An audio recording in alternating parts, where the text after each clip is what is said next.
if anybody needs to get a speaker slip, they're in the back of the room. And Commissioner Lorenas is gonna, Bill's gonna, The board just came out of closed session. There were no reportable actions. I'll just note for the record that Commissioner Brennan recused herself from that item. okay, thank you. So I'm gonna call the regular meeting of the Harbor Commission to order on June 19, 2019 at 6:35. And can we get roll call? Commissioner Ryring? Yes, present. President Brennan? Here? Commissioner Chang-Kamali? Present. Commissioner Lorenas? Here. Commissioner Mateo? Okay, so we have public comment next, and there's one speaker slip that, wait, are there two? There's two. Two speaker slips without an item. So we've got Steve Stockman.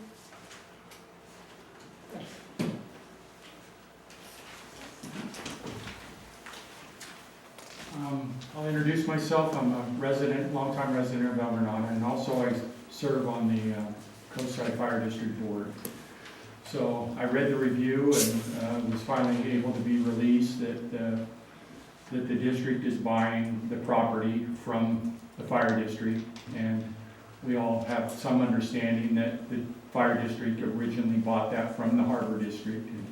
I'm pleased, and I just came to speak to that point, and that there was language in there, and I hope it's accurate, that you're looking for a way to find partnership with the Granada Services District, because I know they were interested in that property, and they expressed that to the board several times, and we were very pleased to get the full funding. I think that was a fiduciary responsibility of the district to get the most that we could for that property for the taxpayers of the fire district. So with that, I encourage you to work to find that partnership with Granada Cemetery, because as an El Granada citizen, I think it benefits the entire community, and that's the only point I came to make. So thank you. Yeah, and just to follow up on that point, which we appreciate. We do have an item on item 10, which is the Portola Avenue lot update and designation of a new administrative office design ad hoc committee. So tonight the board is going to designate an ad hoc committee that will then be available to meet with a similar type committee with Granada Community Services District. Great. So just wanted to mention that. Wonderful. Thank you. Thank you. Okay, we have one more, and that's Julia Welch.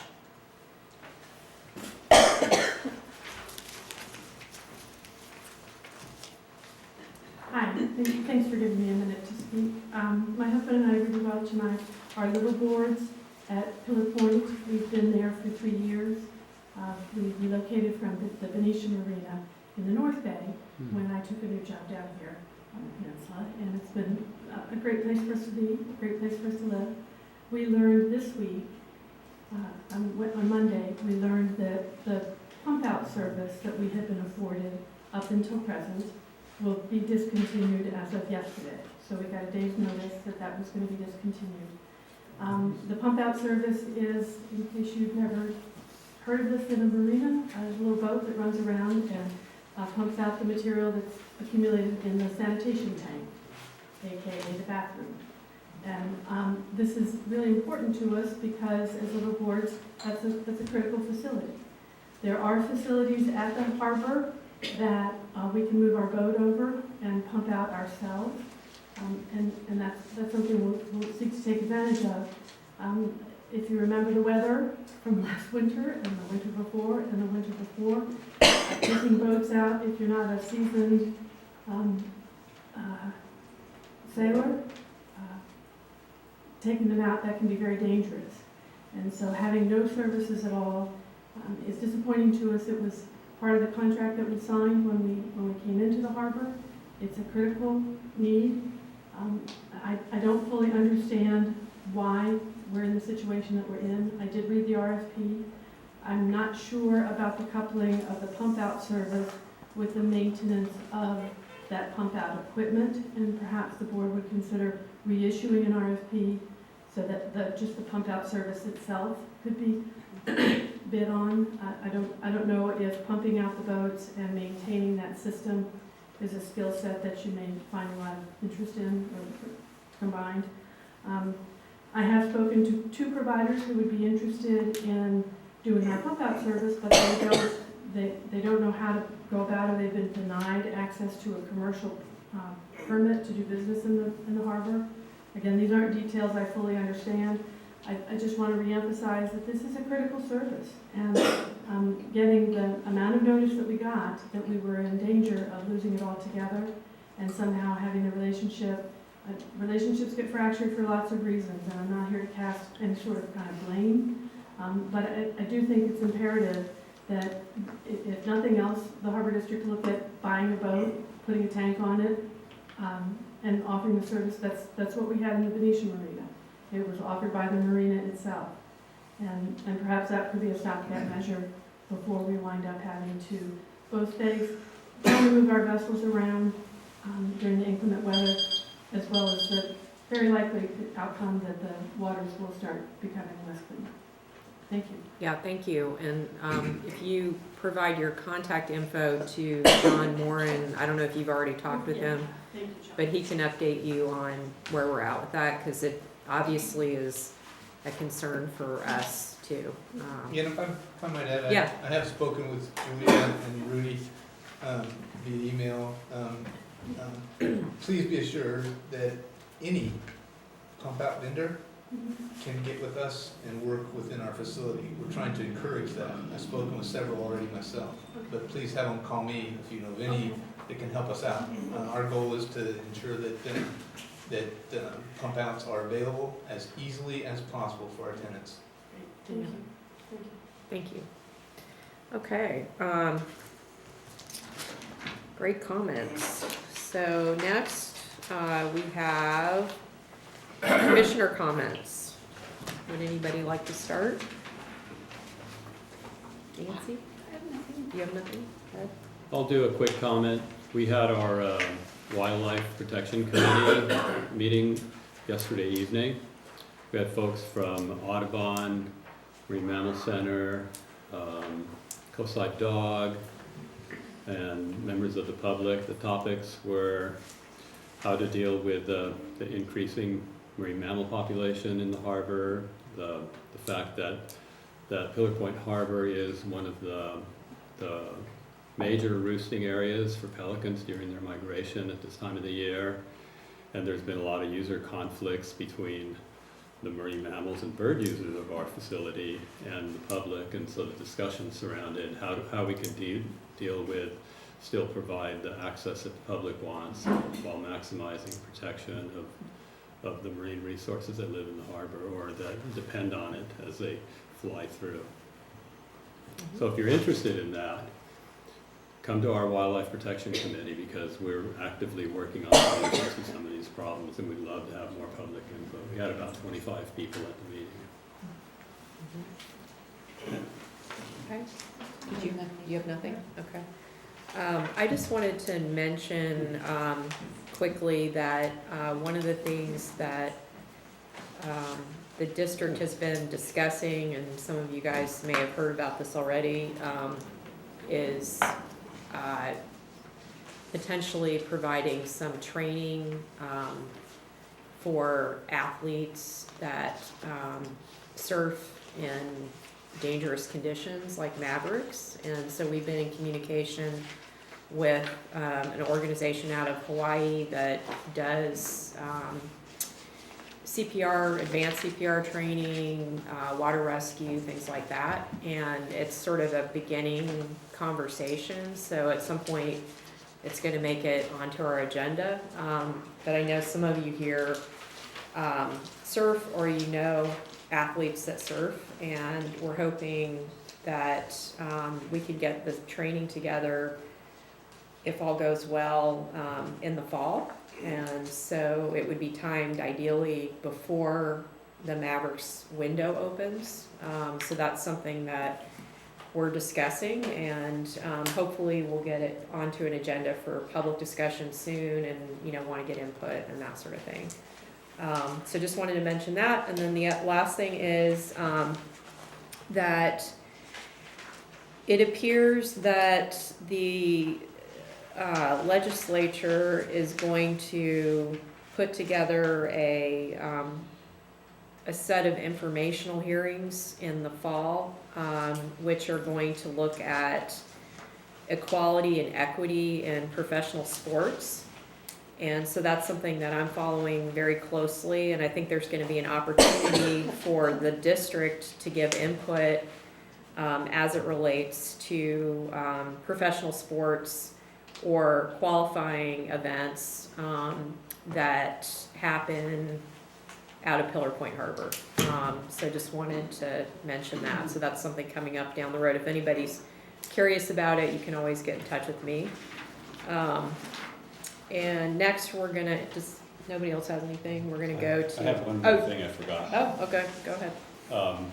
Next month, we'll be having a climate change resiliency meeting, and in that meeting, we'll be talking about some of the projects that we have going on with respect to climate change in our harbor. But we will also be, as part of that, we're going to talk about some habitat restoration along the West Trail, which is the northwestern side of the harbor, and the area near Pillar Point Marsh, and also the area that's all, right now, it's all ice plant over by Surfers Beach. So if you're interested in habitat restoration and climate change, come to our meeting. Okay. All right, so I do want to move up item 9, but I think that we have our auditor here in the audience, so it seems like we could just take 5 and then go to 9. So that's what I'm gonna do. So, Over consent, we don't want to do over consent. oh, we haven't done consent. Yeah, does anybody, I'll make a motion to approve. nobody's the pulling consent. anything? Yeah. Okay. I'll Okay. make a motion to approve the consent items 1 through 4. Second. Roll call? Commissioner Champerlain? Aye. Commissioner Riley? Aye. Commissioner Lennis? Aye. President Brennan? Aye. So now moving on to discussion, we have item 5, which is fiscal year 2017-2018, audited basic financial statements presentation. Beginning in fiscal year 2016, the district contracted with the independent audit firm Mason Associates. And Boomer Hennethorn and David Doyle worked with the audit firm to prepare the attached fiscal year 2017-18 audited basic financial statements. David Alvey, our audit partner at Mason Associates, will present an overview of the financial statements and the memorandum of internal control. Thank you, David, for being here tonight. Thank you. Good evening, President Brennan and members of the Commission. My name is David Alvey. I'm with Mays & Associates, and we are the district's independent external auditors. And every year, we are tasked with coming in and audit the district's financials that is required by the California Code and also your Harbor Code. So jumping right into the overall audit strategy, we do a risk-based audit strategy where on day 1, planning that actually happens at my office, we go through and brainstorm with the entire team, from the associate all the way up to the partner, and we look at the Harbor District's financials and we identify areas that we think are risky, inherently risky, and then due to the internal control environment might provide risk. And that becomes our audit plan to mitigate those risks. In turn, Can I ask a quick question, just for clarification? Can you tell us what you mean by risk? so as a financial statement auditor, we are, as a CPA, I'm entrusted to protect the public's interest. That's my job. So we look at it from a material standpoint that would change a prudent investor's view of the financial stability of the district. So those are the areas that we focus in on. So if something that we thought would change somebody's view of the district was not handled properly, there was no controls over how it was handled, that would be a risk that we would identify in our work papers, in our audit plan, and we would have to design our audit to get comfort with that number. Great, thanks. Okay. So in terms of audit scope, we were out here last year, and we did our interim and final phase all in 1 week, then 1 week back at our office. During our interim phase, we were purely looking at internal controls. How are things handled within the districts, from issuing a check to receiving a check to paying payroll, doing journal entry, that sort of thing. And we follow that line, and anytime we see a conflict of internal control, we want to see what's a mitigating factor for that. Now, now that we understand what the internal control environment is, how the machine is working, we can get comfort with those numbers now, knowing that the bones of it are good. Okay. At the very end, kind of the last thing we do before we issue our audit opinion is we issue the manager recommendation letter, and that's signed by management, saying that you've given us everything in full face, auditor, we're not hiding anything from you, auditor, and we don't think there's anything that you should know of. So that's kind of from start to finish the audit process. So technically, of the basic financial statements, the only piece that my firm owns is the audit opinion. I'm going to go through a couple highlights of the opinion in a second. But I want to say, just overall, you got a clean, unmodified audit opinion. It's the highest level of assurance that a CPA firm can give an entity. So congratulations, you passed your audit. And just looking at your agenda packet, you're saying here is to ensure the public is provided with clean, safe, and well-managed, financially sound, and environmentally pleasant marinas. I'm pleased to say that, in my opinion, you're financially sound. Okay. And we have, the other document for your review is the memorandum on internal controls, and we'll go over that last. So our audit opinions, page 1 of the report, and it's very clear. It breaks out the paragraphs between who's responsible for what. So this is management's responsibility. A lot of people think that the auditor's responsibility is to be part of the internal control environment. We're not. We're supposed to be an outside party looking in, independent, to see what's working and what's not, and make recommendations if we find problems. So management's responsibility is to design, implement, and maintain a system of internal controls to prevent the loss of material items.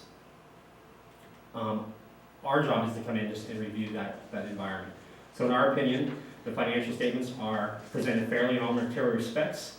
We do have a change of accounting principle paragraph, which is new this year, for the implementation of Government Accounting Standards Board Pronouncement 75 as it relates to other post-employment benefits. I'm going to go into that in a little bit more detail later. So in terms of where your money comes from, obviously property tax is the big chunk of it. Next slide. Making up 59%, birth rentals and slip, 28%, and then the others kind of just fill in the gaps. Overall, your total revenue of $11.8 million was a drop from last year by a whopping $40,000.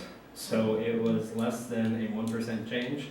So that's good. We like to see consistency when we're looking at these, because part of our final phase of the audit is we do an analytical review where we look at prior year numbers, compare them to current year numbers, and ask the questions, why did this change? Why did that change?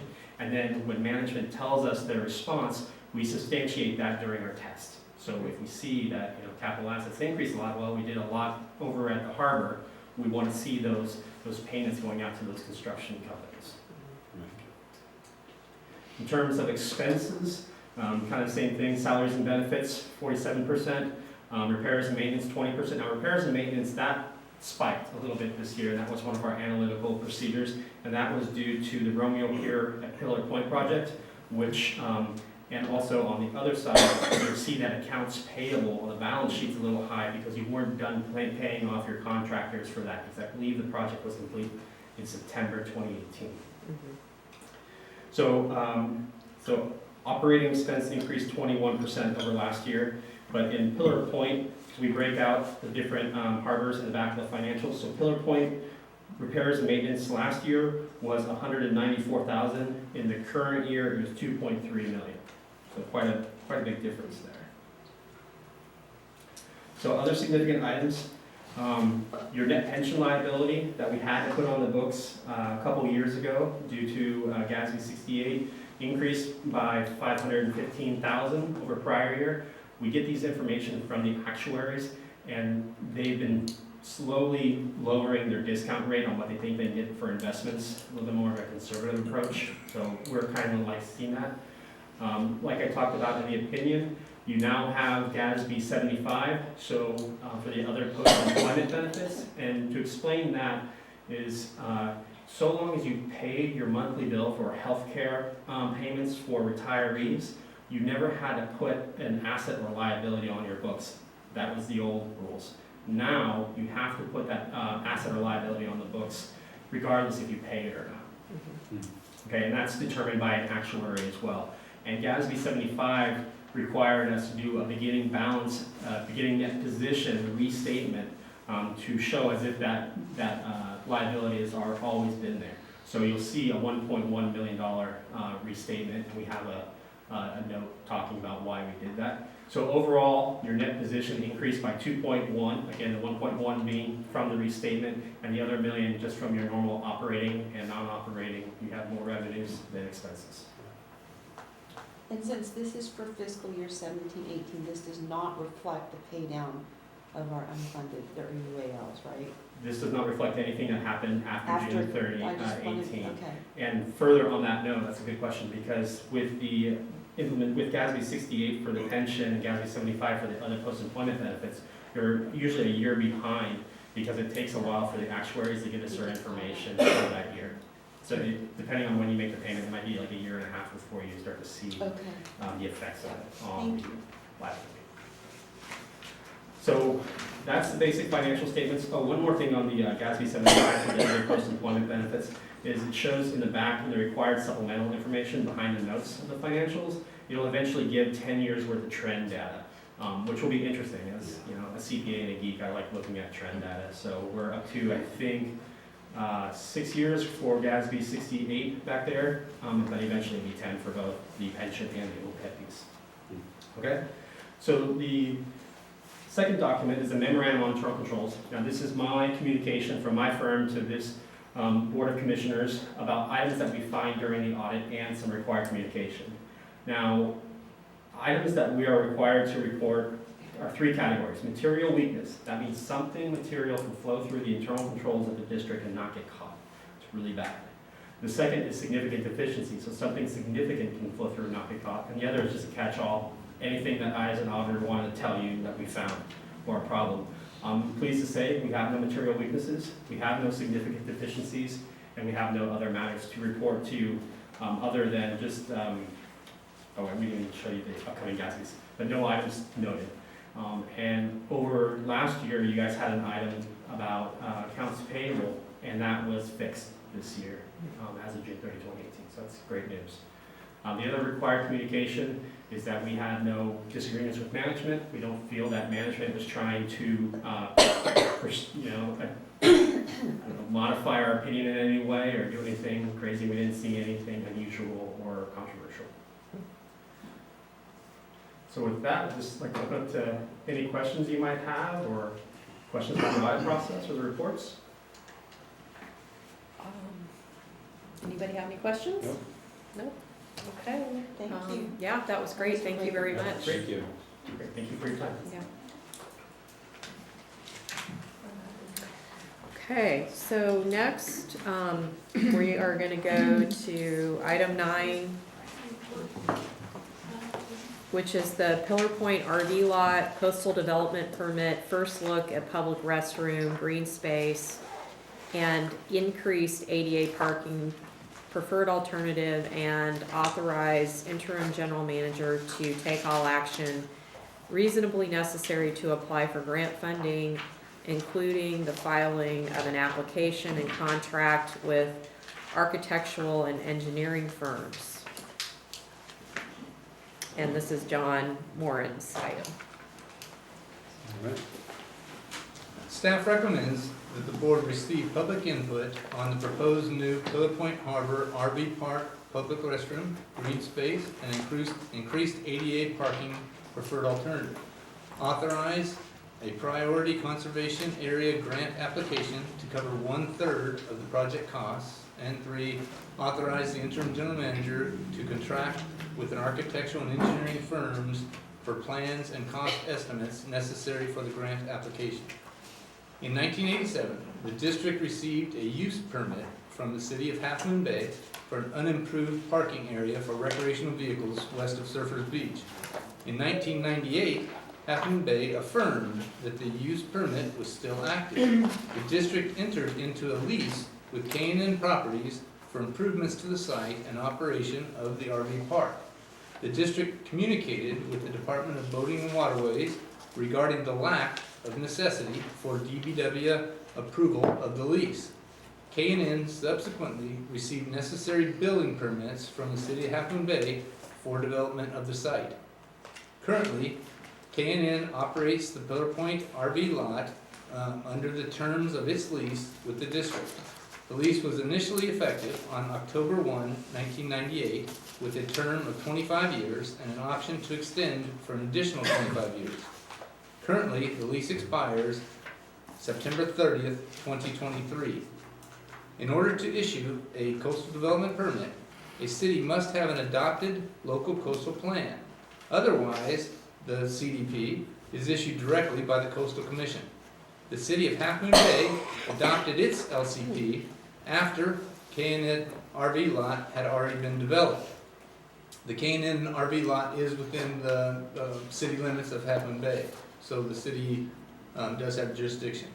In 2016, the district and K&N received a compliance order from the city of Half Moon Bay requiring the application for a CDP. The district has worked in good faith with K&N and the city of Half Moon Bay to resolve this issue. While the installation of a new restroom at the site is not a specific requirement of the CDP, the district, local community, and Half Moon Bay agree that a new restroom, outdoor shower, green space, and additional ADA parking at this site would benefit the public and be favorable in the CDP application process. The district and the city of Half Moon Bay have worked together to present site improvement alternatives to the public, and based on public input at the January 8, 2019 Half Moon Bay Planning Commission meeting, have developed the preferred alternative we'll be looking at this evening. Pursuant to board direction at the December 20th, 2017 meeting, the district has worked with Half Moon Bay to identify potential grant opportunities to fund this project and found that the Priority Conservation Area grant has a likelihood for success in funding 1/3 of the project costs. Half Moon Bay plans to bring the preferred alternative to the Planning Commission for grant application consideration on July 9th, 2019. The PCA grant application must be submitted by July 15th. Should the grant application be approved, staff will bring it back to the district board for final approval. District and the city of Half Moon Bay will continue also to look for additional project grant funding to cover hopefully the other 2/3. Okay. This is a bird's eye view here of the area that we're talking about. Everybody's probably familiar with Surfers Beach, which is right here. This is the K&N RV park. This entire area here has been leased to K&N Properties. They've managed the RV park, which is this area here, with 22 additional vehicle public parking areas here. The day parking, they've been charging $10 a day for parking in here. They've generated all the revenue for the entire site under the terms of their lease. This is a diagram that was brought to the public for public input at a workshop hosted by the City of Half Moon Bay Planning Commission on January 8th of 2019, at which time we, the district and the City of Half Moon Bay received substantial public input.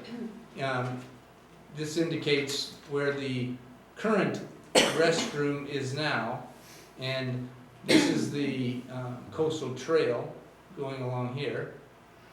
And as you can see, for the trail users and Surfers Beach users, they would have to transit through the RV park in order to reach the current restroom. So this current restroom site is simply not an ideal site for a public restroom. Therefore, the city of Half Moon Bay and the district, working cooperatively, tried to identify other potential sites. One was here, here, and here. During the meeting, it was determined largely from public input that this site here would be the most favorable. However, there was significant concern that because of the turn here and the possibility that if a restroom facility was installed there, that people would congregate, then making more congestion in this turn for the bicyclers and pedestrian traffic, therefore creating somewhat of a bottleneck. So it was determined that this area in here, in fact, losing some of this public parking would be the best site for a new public restroom and outdoor shower, etc. The other challenge here is that with the current 22 parking spaces, there's not significant ADA parking. There's only 2 ADA parking spots, and all of the other beach users, trail users, arguably don't end up using this parking area anyway because there's a $10 fee associated with parking in here, so they end up in reality parking either across US 1 or along the highway. So that's one of the issues we're trying to resolve here. Here's a bird's eye view of the proposed alternative. The restroom facility, which we'll go in more detail in a moment, will be located here. There is a drop-off, a grade differential from US 1. It slopes down considerably to this elevation where the restroom is going to be proposed to be. So there is not, it doesn't block the view shed as much as it would, for instance, had this been a very flat property, very flat elevation. And you can see here we're also proposing to retreat the coastal trail a little bit. At present, it goes right along the edge here and here of, you can see the dotted line, of where the riprap and erosion, and high tide and big surf days, actually the wave action causes the trail to be splashed with dirt, sediment, and water. In addition, right along this area where I'm pointing, the area immediately adjacent to the trail is compromised, is eroding considerably. Incidentally, the Army Corps of Engineers is responsible for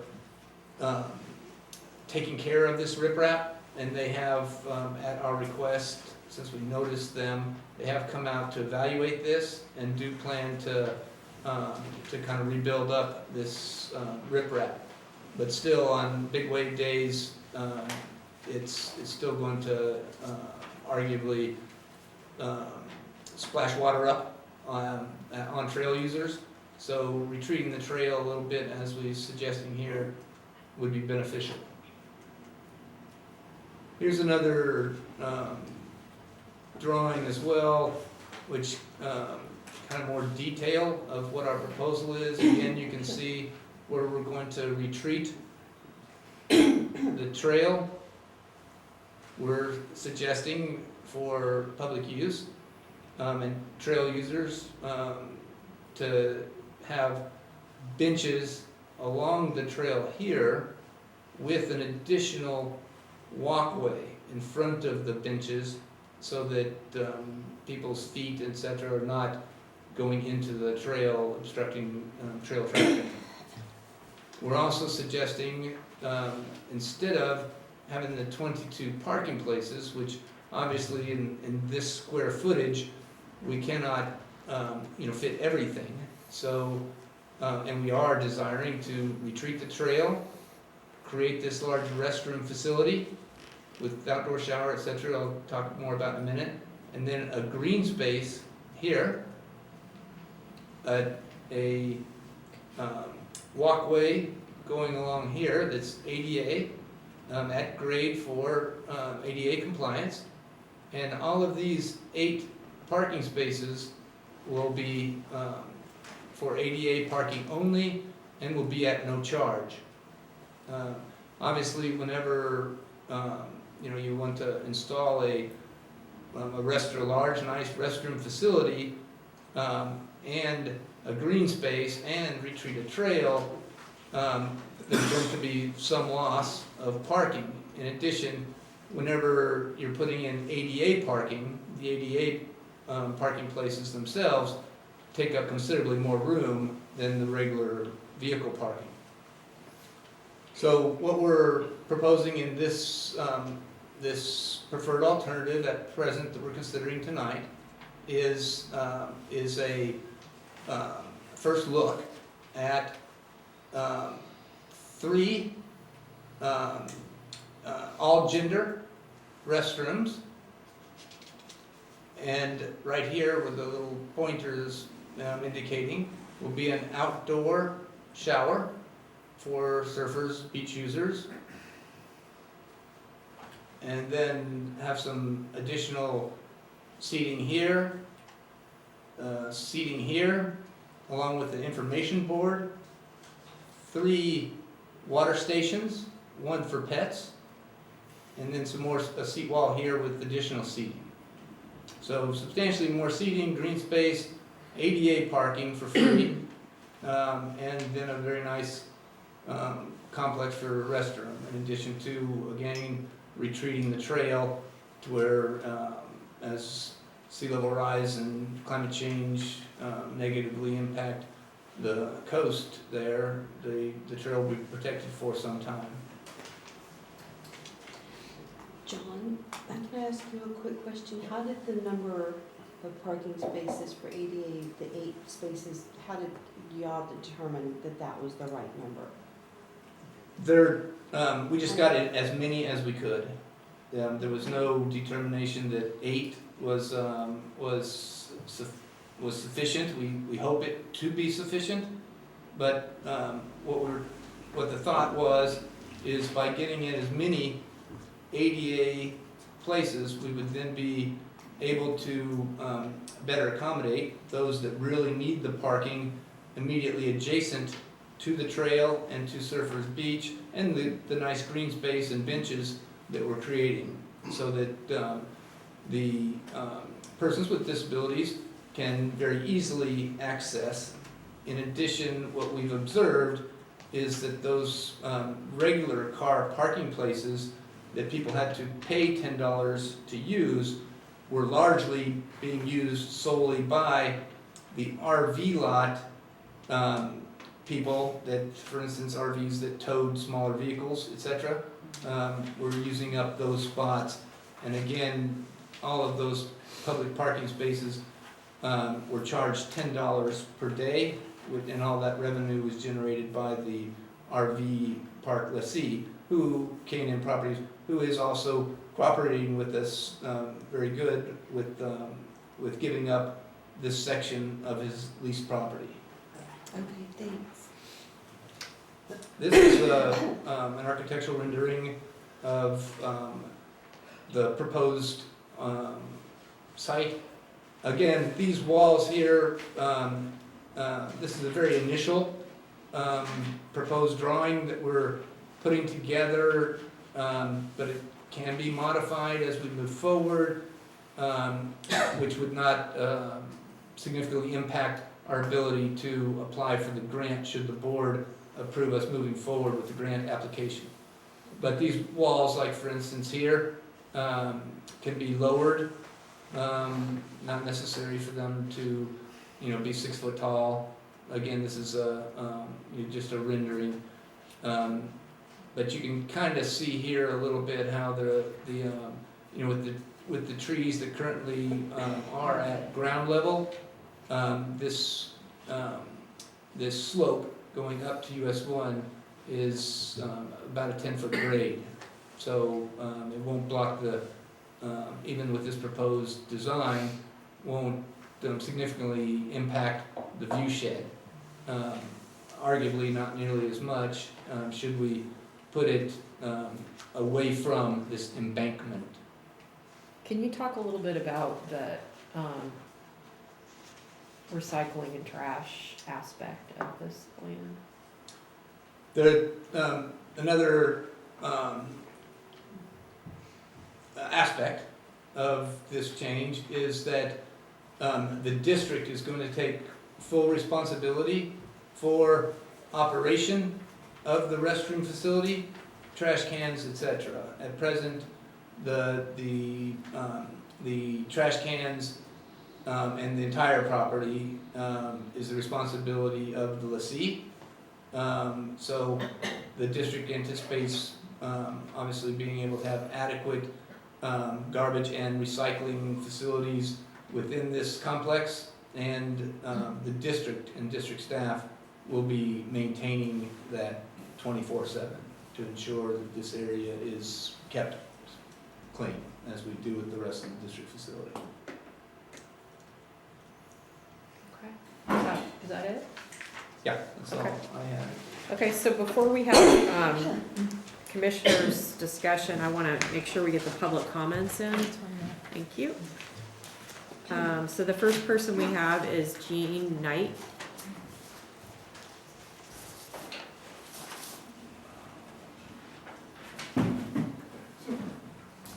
Hi, thank you. My name is Jean Knight.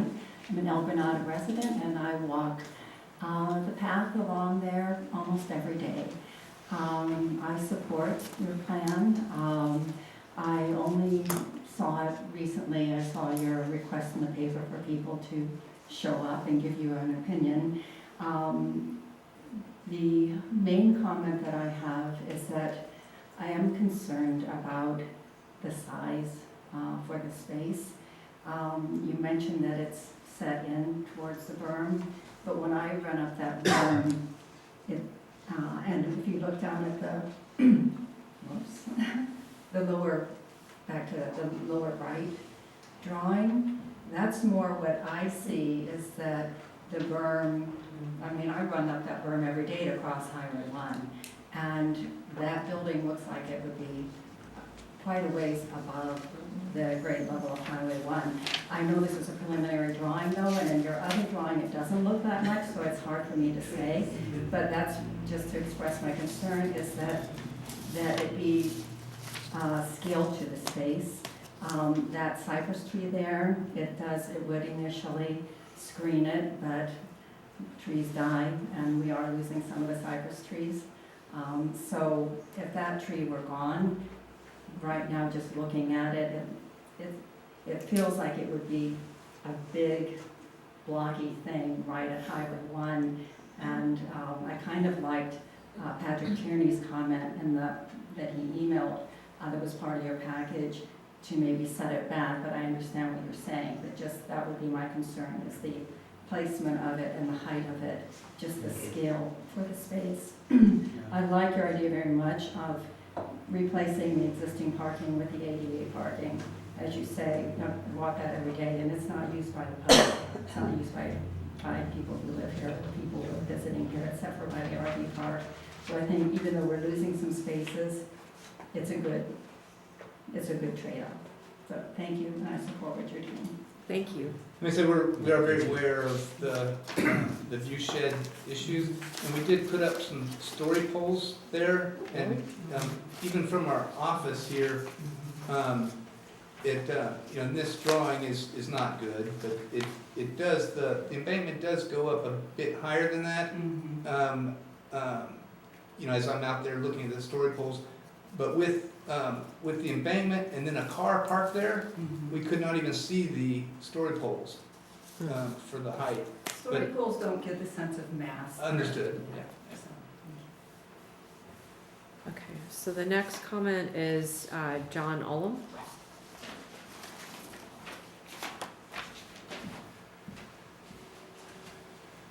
General, great to see this being worked on after all these years. It should be noted that this is a problem that's been caused by the way this district used to be ran. And we know it is changing, that's good. It's also being caused by your leasing. No one's going to say it, I understand, but it's your leasing, you can read the lease, anybody wants to look it up. It's supposed to, those original bathrooms should be open. And it's just the fact that I believe what the whole reason for the bathroom is, everybody's pretty much understands that when the CDP is finally applied for, that probably be unlikely they would let you change the use of that bathroom, the existing bathroom or restroom. So it seems to me that a lot of people are going to pay not only for the mistakes of this harbor commission, but for the basically refusal of your tenant to honor the terms of the lease that he signed. I mean, there's no way around it. He's in breach. On the other hand, there is reality, and he has the money. He's got about $500 grand a year he could spend to litigate this out of the profits of the RV lot, and he could do it for 30 years. So he wins too. So, but this idea of switching over to the ADA parking is awesome. We don't have nearly enough ADA parking, and ain't no one in this room getting younger. And most of us are probably not going to be as mobile as we are today 10 years from now. So any efforts we can be, any movement we can make in that direction is worth it, besides all the other issues that are going on with the restroom and the CDP compliance. The only other real concern I have is, like, this sounds like another 10-year project. You got 1/3 of a grant that's going to be applied for, at least 2/3 of it to be paid left. It's already been established that K-N is not going to pay it. Unless something's changed, K-N is not going to pay. I've seen the threats that have been made regarding, suing everybody if we go down this road. I think maybe that's changed a little bit, but maybe reality is sinking in. It's got to be dealt with. But I can just see this going on forever and ever.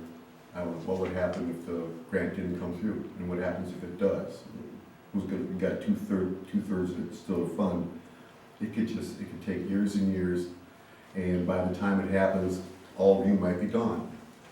And so whether this is going to stay a priority for the district, and they're really going to push through on it, I can see Ms. Corrali's not really concerned about it too much. She made up her mind.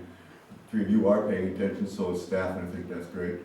And looking forward to you moving forward on this. Thank you. Okay, thank you. Next we have Talitha Darrington.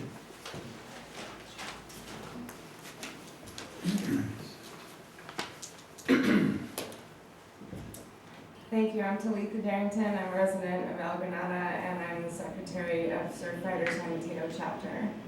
And I wanted to start off by saying that I appreciate the move to create ADA accessible parking.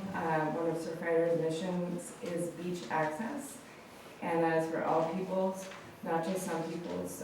So people with disabilities, also people who require proximity to a bathroom. This is a great step forward, so I appreciate the work on behalf of this project. My comments are in regarding to the gentleman prior to me's point about how long this will take. My question is how will this affect, or will it affect at all, the plans for beach nourishment pilot at the jetty for sand? We don't want to delay that progress. It's taken forever, and we would like to see that happen. The second comment is in line with Commissioner Brennan's comment. I believe we really need to focus on increased waste management options and capacity for trash recycling as well as dog waste. We do beach cleanups there, and people often maybe use a bag, but they just leave the bag there because the trash is overflowing. So we really need to work on that. The third comment that I have is that I understand that there's an open space for greenery, green open space. We like to do events there, the Jetty Classic. We recently had our International Surfing Day event where we actually had it on the beach, not on the trail, but I'm just curious about the impact of this on being able to use a space without requiring a permit for like a smallish event of, 50 people, something that's not gonna block the trail, which then requires a permit, which actually you can't even do, I think. But anyway, the community gathering, whether this will be conducive to community gatherings. And my final comment is in regards to compliance. We've heard several comments about the current lessee, tenant, and I think there needs to be attention paid to compliance with him not, or them, they, whatever, not putting, not allowing their tenants to park in the ADA parking. As a person who works for people with disabilities, that's a huge problem. People park in those spots all the time. So I think this is an enforcement issue as well. Thank you, I appreciate your time. Okay, thank you. Next, we have Eric Nelson.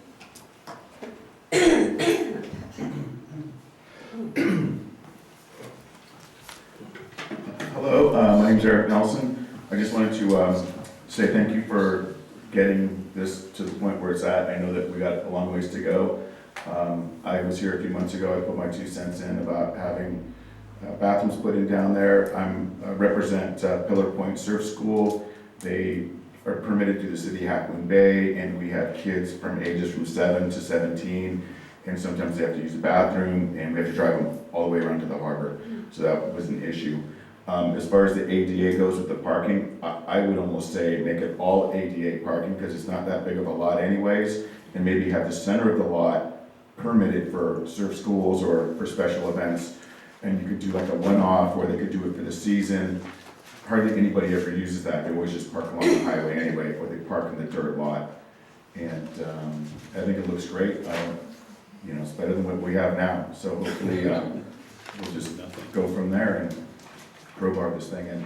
Eric, can I ask you a question about surf school parking? I know that we have, let's see, I've seen, what's it called, the one from the city, San Francisco? I don't know their names. There's 2 different groups. There's the girls that are all in the pink tops. Brown Girls Surf? Brown Girls Surf, and they usually, there's another city. City Surf Project, right? Right. City Surf Project. But they have been going down to Miramar because Okay. they have bathrooms at Miramar, so it's easy for them to access. So this might attract more, surf schools once we have. It might, I mean. Do most of them have vans, or what are they?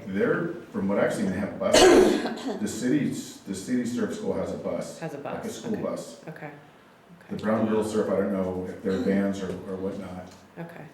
Because it had crossed my mind that if we could make one of the spots designated for surf school parking or something, that might be kind of a nice, or maybe, I don't know how we would do that, but it had crossed my mind, so I'd be curious if you hear more about that. Sure, I mean, you could even, you could even have them park close to each other, have like one area that's just a giant parking spot, and we all try to cooperate. I spearheaded a CPR first aid class with all the surf schools because I felt that we should all be certified, which most of us are, and most of us, Talitha and I took a class together. And I went to all the surf instructors and I said, we need to be all CPR certified because we're kind of like first responders. If something happens on the beach, the first 10, 15, 20 minutes, we're the first ones there. Yeah. So we're all about the ocean and being locals, and we've all lived here a long time, and so, obviously we fight each other, we come to, but we have to get along to go along to get along, so. Right. Any other questions? Where are the surf school buses parking now? Last season when we were down at Miramar, they would just park along the road. It's either Mateo or Murata on the way to the Miramar restaurant, and they would just park on the side of the road. So I think that's why they didn't park in the dirt lot. And I know I saw a couple of vans recently in the dirt lot that is the Burnham Strip. So that's, I don't know if you know where that is, but it's across from the post office lot that we just bought. sits over there, so that's used sometimes. So you know what might be useful for the public that may not know this is the jurisdiction of that area, because I've gotten lots of questions from folks about why the Harbor District hasn't done anything about the parking at the Burnham Strip. So maybe, John, can you say something about that? We could look at that real quick here. Just as a matter of clarity for everyone, because Yeah. it is a little confusing to some folks. The district's jurisdiction ends right here. So the city of Half Moon Bay and Grenada Community Service District manage, this is the Burnham Strip here, and this is the parking area, where most people park in order to access Surfers Beach, if they're not parking along the road. But the district actually doesn't control any of this landside along Surfers Beach. Our jurisdiction, if you will, ends right here at the RV park. So the district handles all of this going this way along the trail, but does not control any of these properties here either. And then going over to the launch ramp, we do have another restroom here that we're also looking to address as well. Here, right here, for the that accommodates the launch ramp patrons. However, that's quite a walk. So there is definitely a necessity. I think as we're hearing tonight, that that we work to correct this long-standing issue. I would, while I'm running my mouth here, I would just like to say that this project, with board direction and support and the community's support, I don't see it taking a long time. We've already been moving, as you can see, with some design engineering. I've just received a preliminary cost estimate. If we can move forward with this approval of this 1/3 grant, and we're going to obviously seek more grant opportunities as well to cover the other 2/3.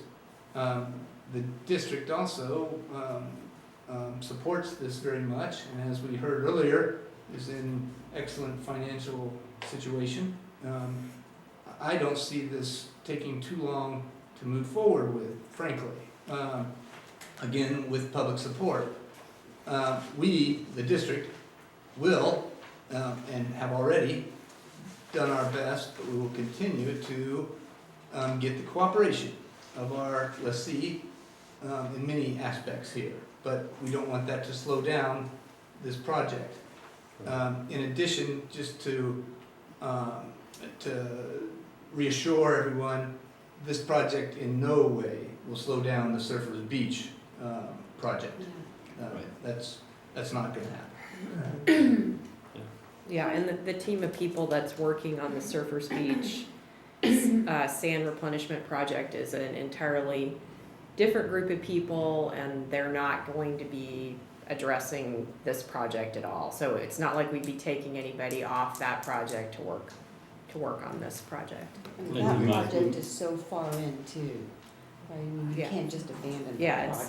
It's like And 4 in years. progress. We will be providing an update on that project at our sea level rise resiliency meeting in early July. The other thing I wanted to point out, not to get too gnarly here, is that people use those bushes as bathrooms. I mean, it's unsanitary, so I hate to bring that up, but it's a fact. So Yeah. it's not like they hold it and go, they go. Yeah, we're motivated. Thank you. Thank you. Do you have any more slips? So the only free parking right now is on the strip of land that's east of Highway 1. And on the highway. Yeah, kind of right here. There's a little skate park here, and then this is where generally the majority of people park that go to Surfers Beach, and then along the road as well. Right. So I'm going to ask really rookie question here, but how is this practice not in violation of the Coastal Act, that free access to the beach is provided by the lessee? Well, the lessee for the RV park has been permitted by everyone decades ago, except at the time, again, there was, it was unknown that a coastal development permit was necessary. You know, obviously, arguably, he is, or they are providing access with the, you know, RV users. Whether or not some additional access besides what we're proposing with regard to ADA parking, ADA parking places is going to be required in the CDP, because it still needs a CDP no matter what. That's yet to be determined. Yeah, we have to cross that bridge when we get to it. The other thing is the Coastal Commission does allow paid parking. So a lot of people think that they prohibit charging for parking, but that's not the case.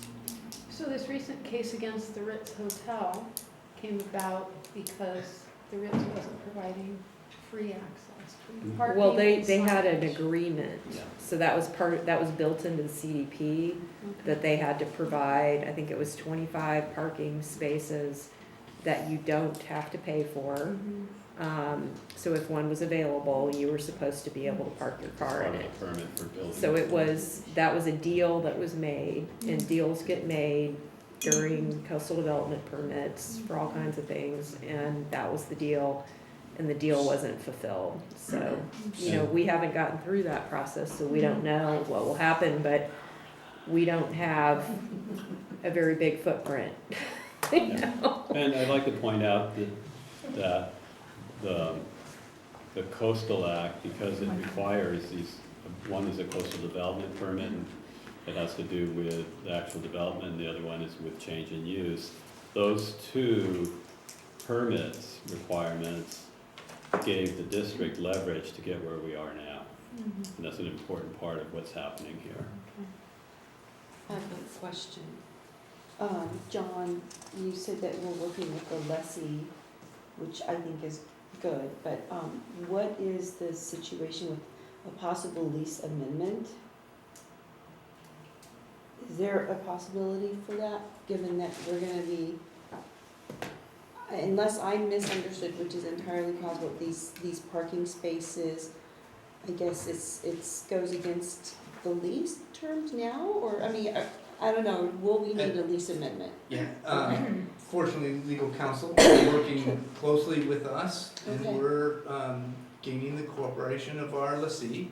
We all understand that it's obviously very unfortunate that in fact a CDP, that it was unknown that a CDP was required, you know, decades ago, and then obviously was obtained from the Coastal Commission at that time. But obviously the City of Half Moon Bay now has brought to our attention that a CDP is in fact required. So we're all working cooperatively as is possible to get the CDP, and we're leveraging, as Sabrina and Ed have suggested, we're leveraging in all ways possible to ask have the lessee voluntarily give up some land to the public in an effort to get this required CDP. Now, there's a lot of history, you know, that you're probably aware of, Virginia. A little bit, yeah.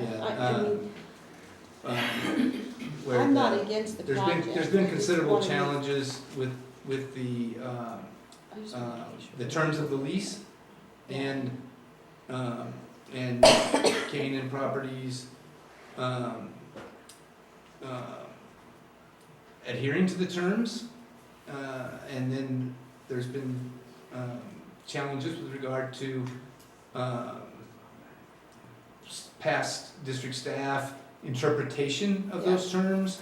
So there are some legal questions here, but we all want to work together to get something done as soon as possible instead of being caught up in litigation. But No, the- I agree, that's why I'm the city- asking the yeah, question. the city of Half Moon Bay, again, is issuing the CDP on behalf of the Coastal Commission through their LCP. Yeah, And they also are going to have significant stipulations in the CDP with regard to the other restroom, trees in the surrounding area, etc. Yeah, so there will be more. yeah, no, I know, I that has just, to happen. But so far, Canaan Properties is, we've met with, yeah, how Canaan was that, Properties. how was that meeting? and it was a very productive, I think, beneficial meeting. I asked President Brennan to attend, and she was very helpful. And Keaton Earhan from Canaan Properties was very, very cooperative, I believe.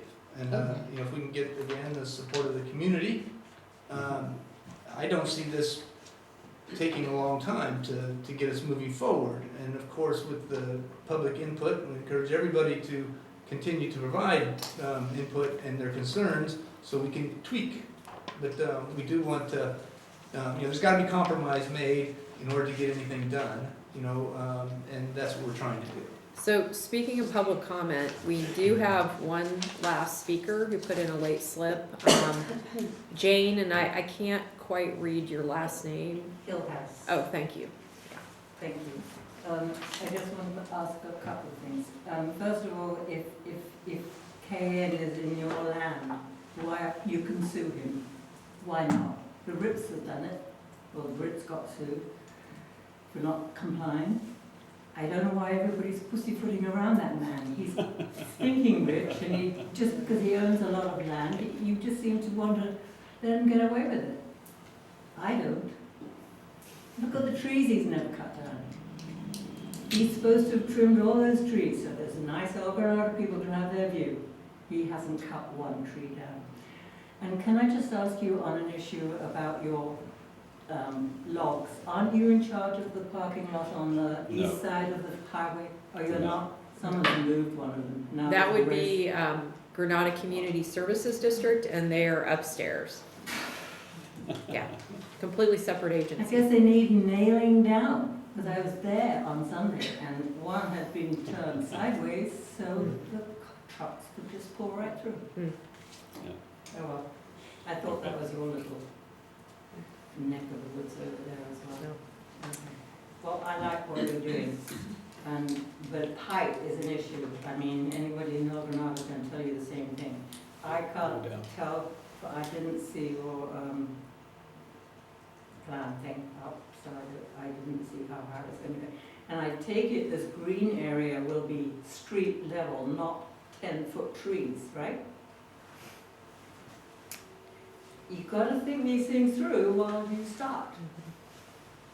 So the city is gonna be essentially controlling the project because it's under their purview.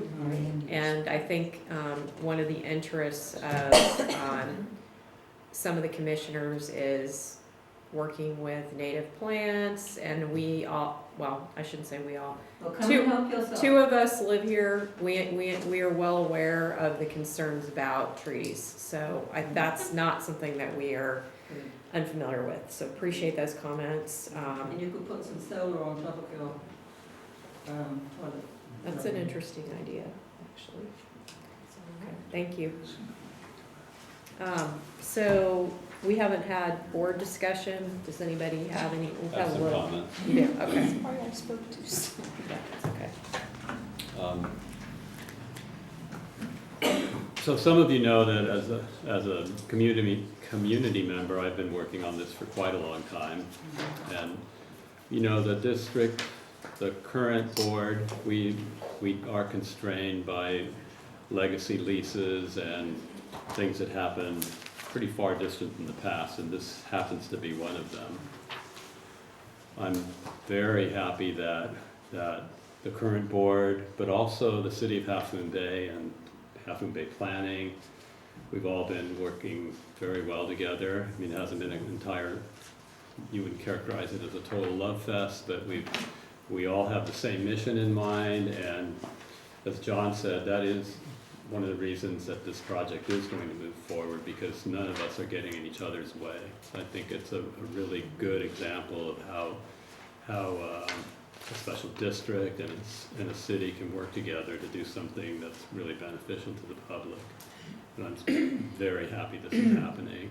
I'm also very happy that we moved the restrooms from the original plan further back so that the trail can recede, and we actually have something to do with managing a little bit of retreat against the inevitable effects of sea level rise and the impacts on climate change. So that's all been really good. We've also, the Coastal Commission staff has been a partner in this, and so has Coastal Conservancy. So all of those agencies that you hear about with this project have been working really hard to make it happen. And I'd like to publicly thank all of them, because it wouldn't happen without everyone involved, including the public. I was at the meeting in Half Moon Bay, and it was quite a meeting. I think the staff in Half Moon Bay and the district heard the public. I don't know, it's probably slightly out of order, but I haven't attended any of the meetings regarding the standing of Surface Beach. We'll have a meeting in July. Okay. Well, you guys need to also address the other alternatives, making holes in that wall. That's what they do in Holland. And there's a Dutchman here who lectures on it. Yep. Come to our meeting in July, because the folks that are running that project for us will be there, and you can put those comments in. It's really good what they did in Holland. Everybody knows that, surely. They know how to take care of their low-lying land. Okay. Are So there- that's my comments. Great. Does we've heard, you made your comments. Nancy, do you have any comments? I have a question. Where does K&L propose putting their extra towed vehicle parking now? Do we know that yet? K&L.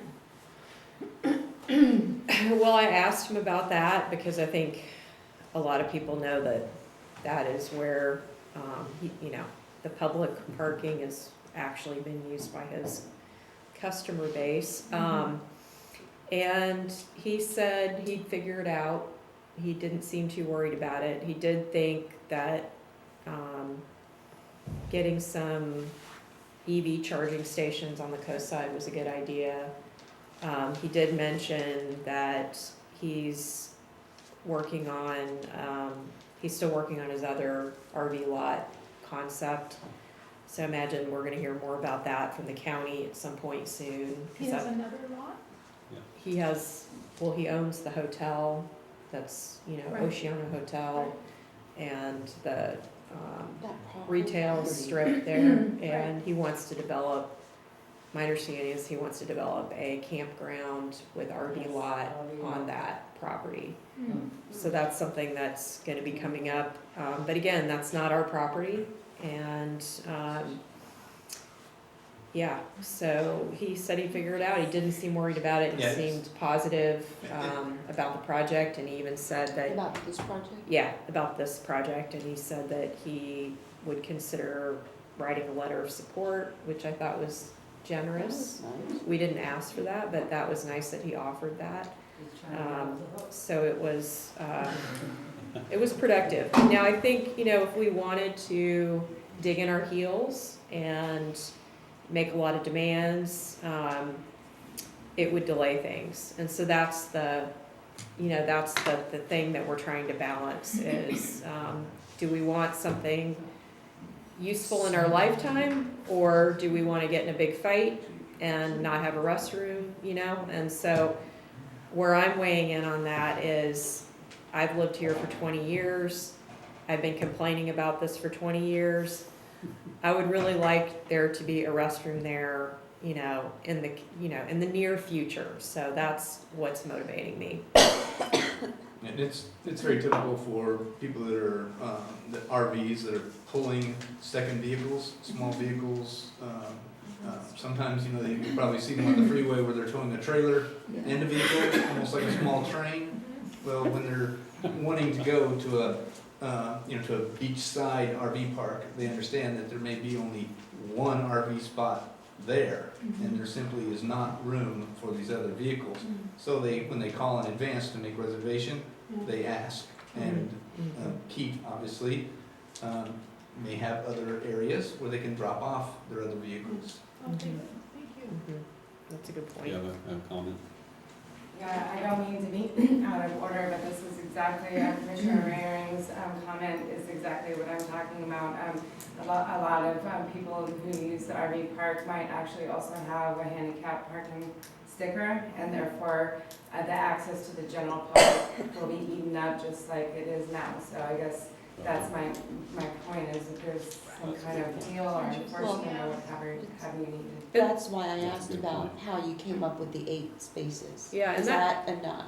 I'm wondering if maybe a way to deal with that, because I agree that could be a concern, would be to, since we have to go over to this facility regularly because we're gonna be managing the trash and the cleaning of the restrooms, maybe we put a time limit on the ADA parking. I don't know what's legally allowed with that, so we'd have to look at the law, the ADA law, so I don't know how that works. But if there's a way that we can try to prohibit people from, parking there for weeks, that would be ideal. So that's something we could Yeah, that's a definitely, good point. yeah, we could definitely look into that. And then I just had a couple comments, before I forget. Can I just add on to the ADA? Yeah, parking? go ahead. So then there was another member of the public who thought that maybe we could expand for more parking.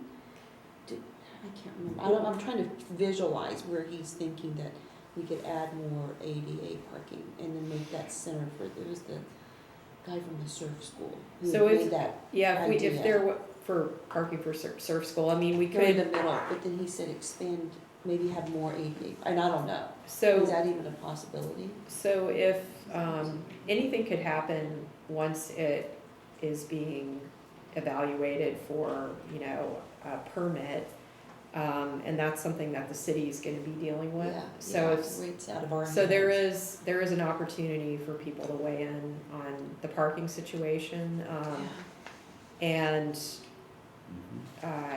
it's also possible that, we could look at making one of the 8 spaces a spot for surf school parking. That's a possibility too that we haven't discussed, so that's something that we could consider going forward. Right now, though, what we're doing is just trying to queue things up so that we can get grant funding moving. Yeah.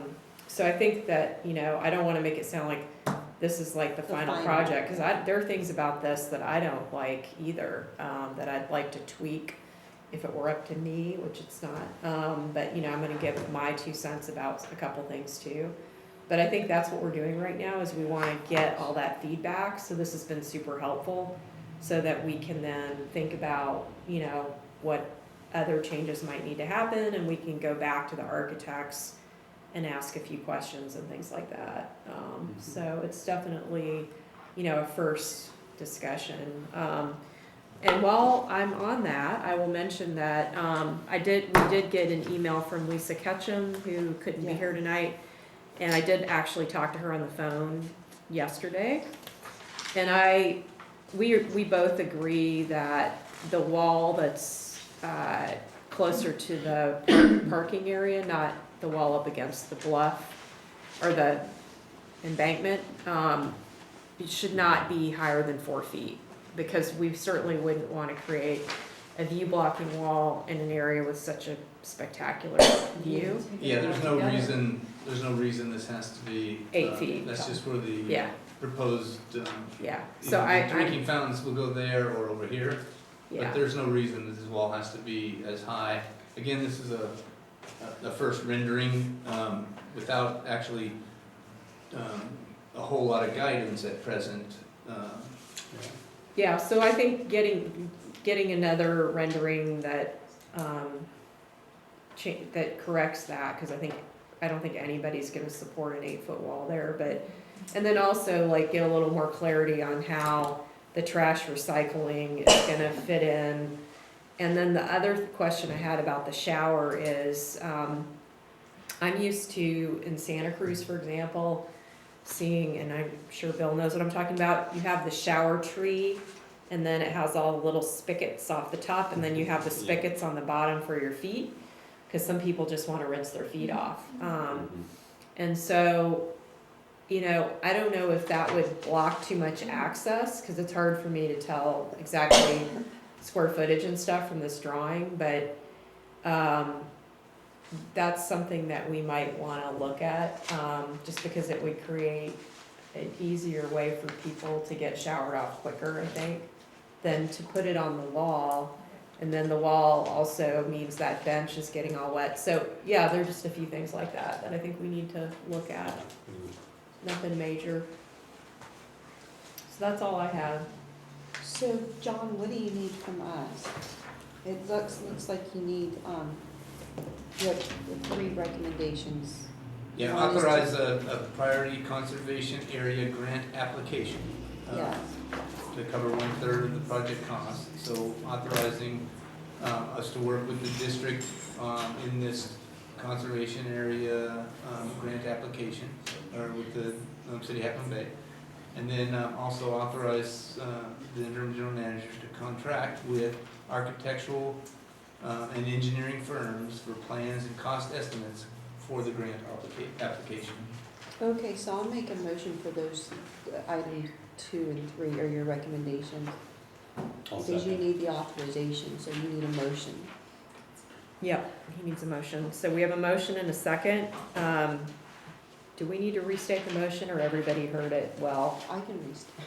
Okay, go ahead. It. So the motion would be two parts. One, to authorize a priority conservation area grant application to cover 1/3 of the project costs. And 2, authorize the interim general manager to contract with architectural and engineering firms for plans and cost estimates necessary for the grant application. I think Ed seconded that, right? Yeah. Okay, can we get a roll call? Yes. President Brennan, Aye? Commissioner Lorenz, Aye. Commissioner Ryring, Aye. Commissioner Chancarelli. Aye. Great. Unanimous. Okay, so next, we are gonna go to Item 6. do item 6. The school board, because some people might be here. Yeah, let's do, I think that's what I was thinking. Maybe that and the last item of We've got Joe Falcone here the, oh, yeah, forgot from Fondini. I mean, because people might want to hear. Which item are you here for, Joe? Number 8. Yeah, Number 8.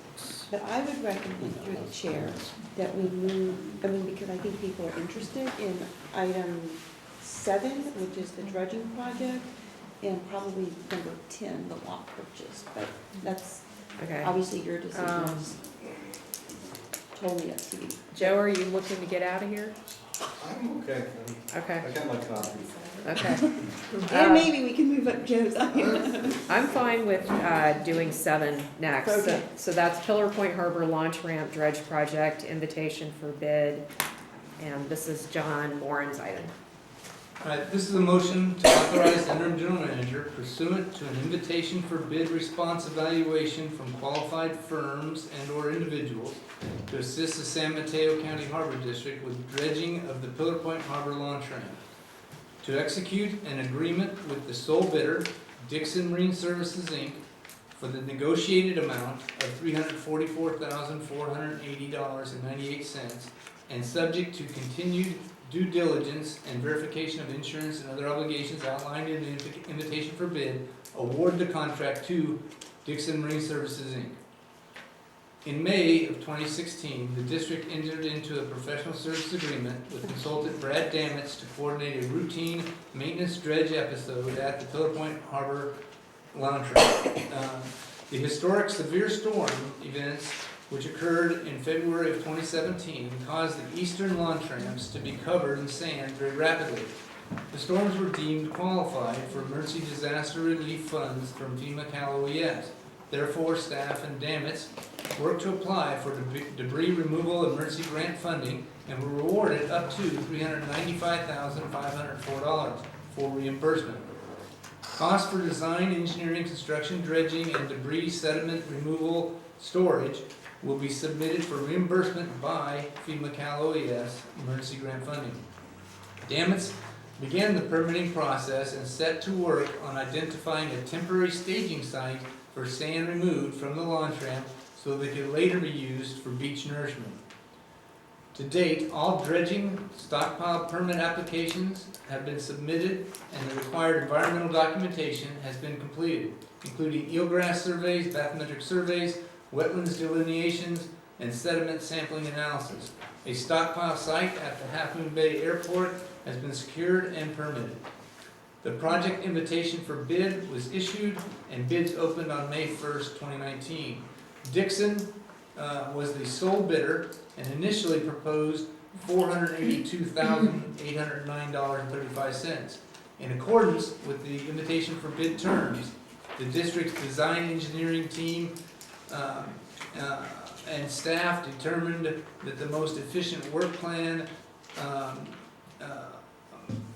could be negotiated with the sole bidder. As a result, Dixon submitted a revised cost proposal for $344,480.98 to do the work. So we're bringing to the board today approval of what we consider to be a reasonable amount for the work outlined in the invitation for bid to get this project on the road. Okay, is there? I'll make a motion to authorize the interim general manager pursuant to an invitation for bid, to execute an agreement with the sole bidder, Dixon Marine Services, for the negotiated amount of $344,480.98, and subject to continued due diligence and verification of insurance and other obligations outlined in the invitation for bid, award the contract to Dixon Marine Services. Because honestly, I think it's about time to get this thing. And I'll second the motion. Is there any discussion? Is there public comment? Nope. No discussion, okay. No. Can we get a roll call? Commissioner Lorenz? Aye. Commissioner Chancarelli? Aye. Commissioner Ryder? Aye. President Brennan? Aye. Great, okay, we're Yeah. done with that. Next, we're gonna have item 8, which is public outreach services. Recommendation is to authorize the interim general manager to execute professional services agreement for public outreach services with Fondini Partners LLC for an amount not to exceed $39,900. All right, as President Brennan described, this is a motion. The district has desired and considered opportunities to have a social media presence for many years. At the district special meeting on January 10th, 2019, the board decided to form a social media public outreach standing committee. Also at this meeting, representatives from Fondini Partners LLC provided a proposal to assist the district in creating a social media presence. The board directed the interim general manager to enter into an initial professional service agreement with Fondini for an amount not to exceed the interim general manager's procurement authority. Subsequently, the district entered into an initial PSA with Fondini for an amount not to exceed $15,600. So far, Fondini has successfully worked to set up several social media sites for the district, Facebook, Twitter, Instagram, LinkedIn. They've also populated, monitored, and maintained these sites. Fondini has organized multiple outreach and educational tours, including the Sheriff's Activity League, COSIDE, Empowering Young Women, Stanford COSIDE Club, and others. Fondini has submitted a proposal to continue public outreach and social media efforts on behalf of the district for an amount not to exceed $39,900. Fondini Rep. Joe Falcone is here this evening to give us a brief summary of the work they've accomplished thus far and to discuss their proposal. It's not on there.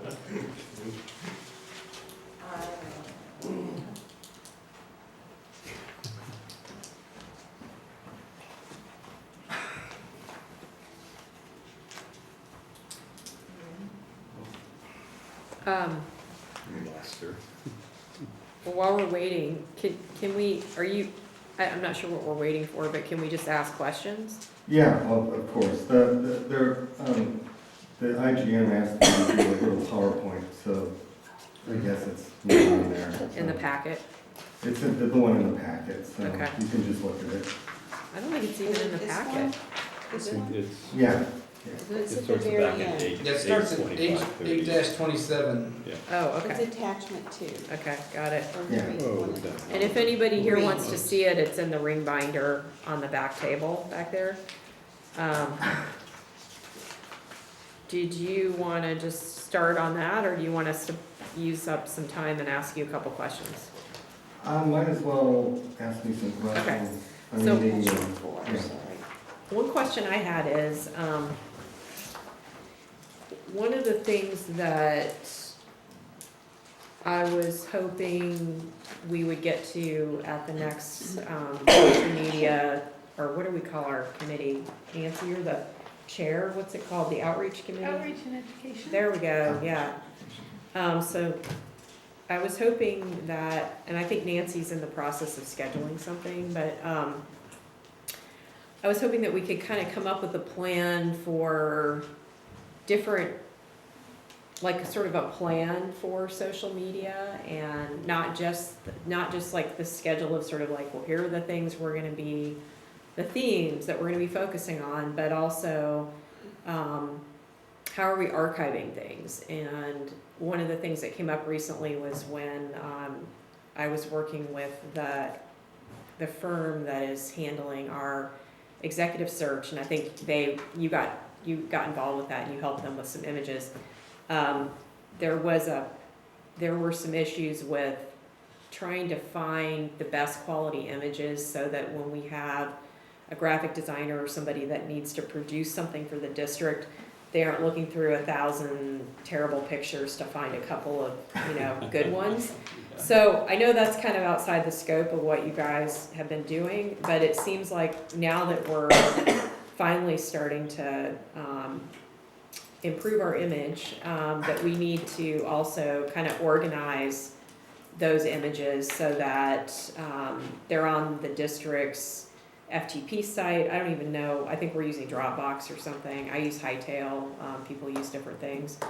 But that way, if there is some need like that it's like, okay, here's where all the great images of Oyster Point are. Here's where all the great images of Pillar Point, and maybe divided into some categories or something. I don't know, so that people aren't, looking through a really large archive.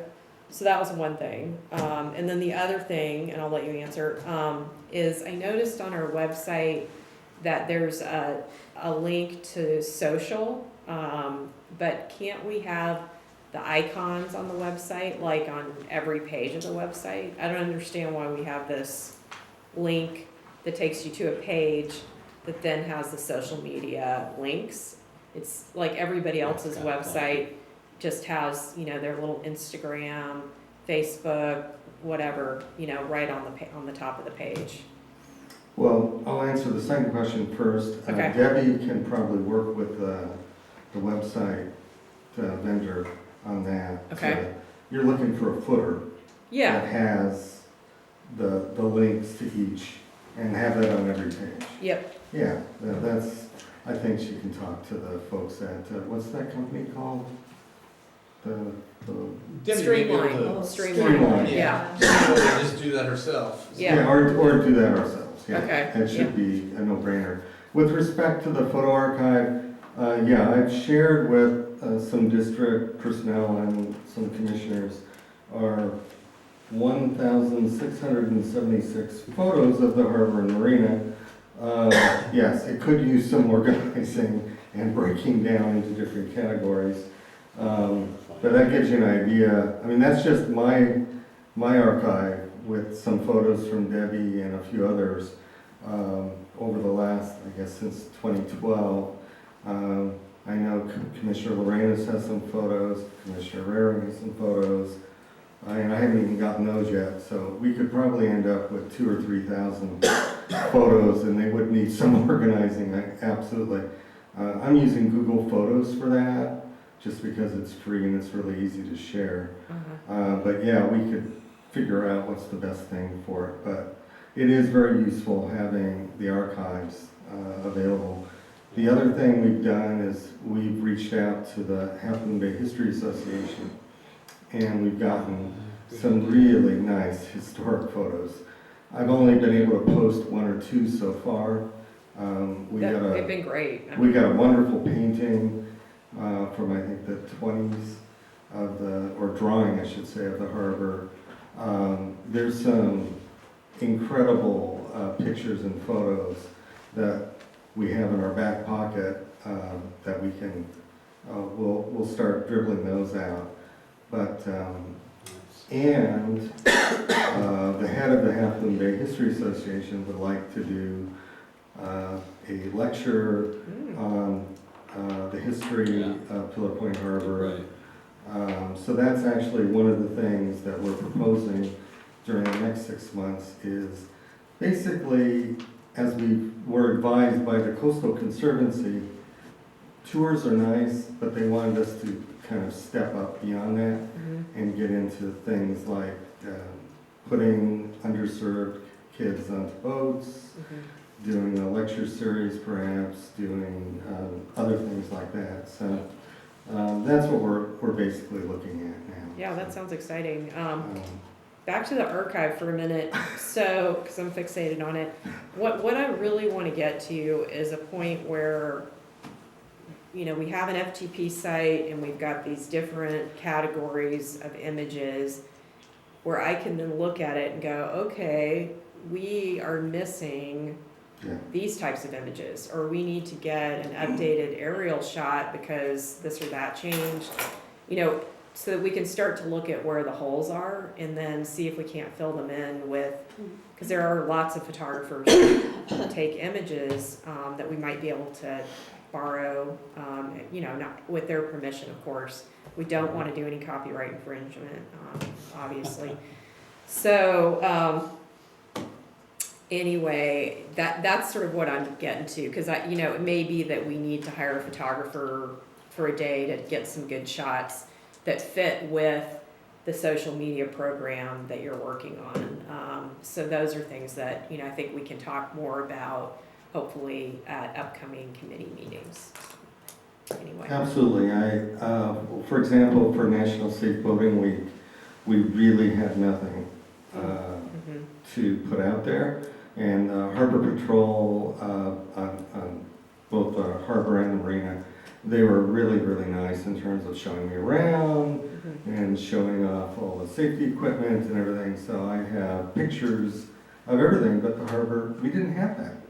We didn't have like basic things like pictures of signal flares and pictures of you know, that kind of stuff. So now we have all those, and now, you know, we can do a post on a particular safety item, and we have a file photo.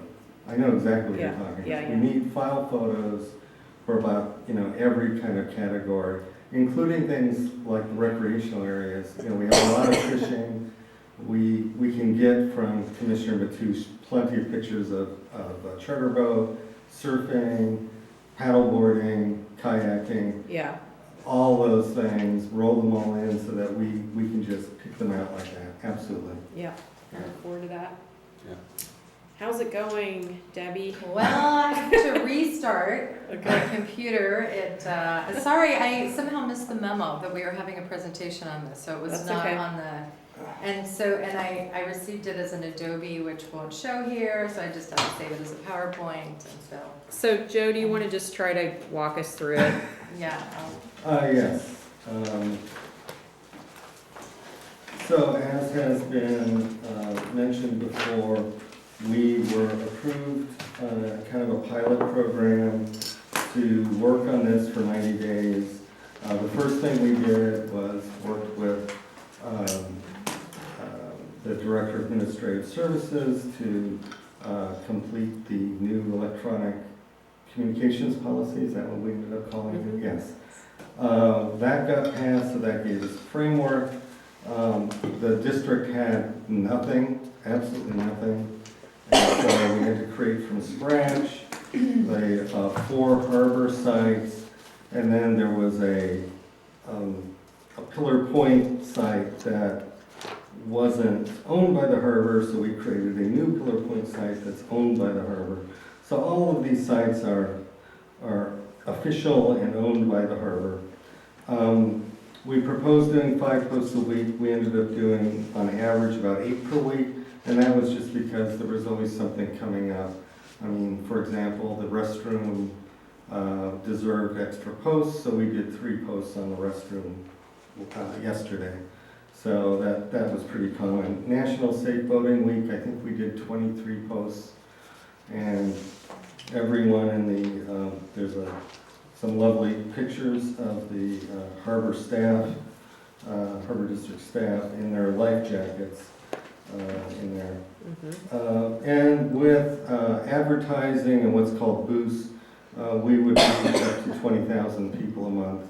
That's big numbers because Debbie's mailing list only has 200 names on it. So we're now pushing information out to 2 orders of magnitude more people, and that is focused in San Mateo County. So 90% of our followers and our reach is San Mateo, people in San Mateo County.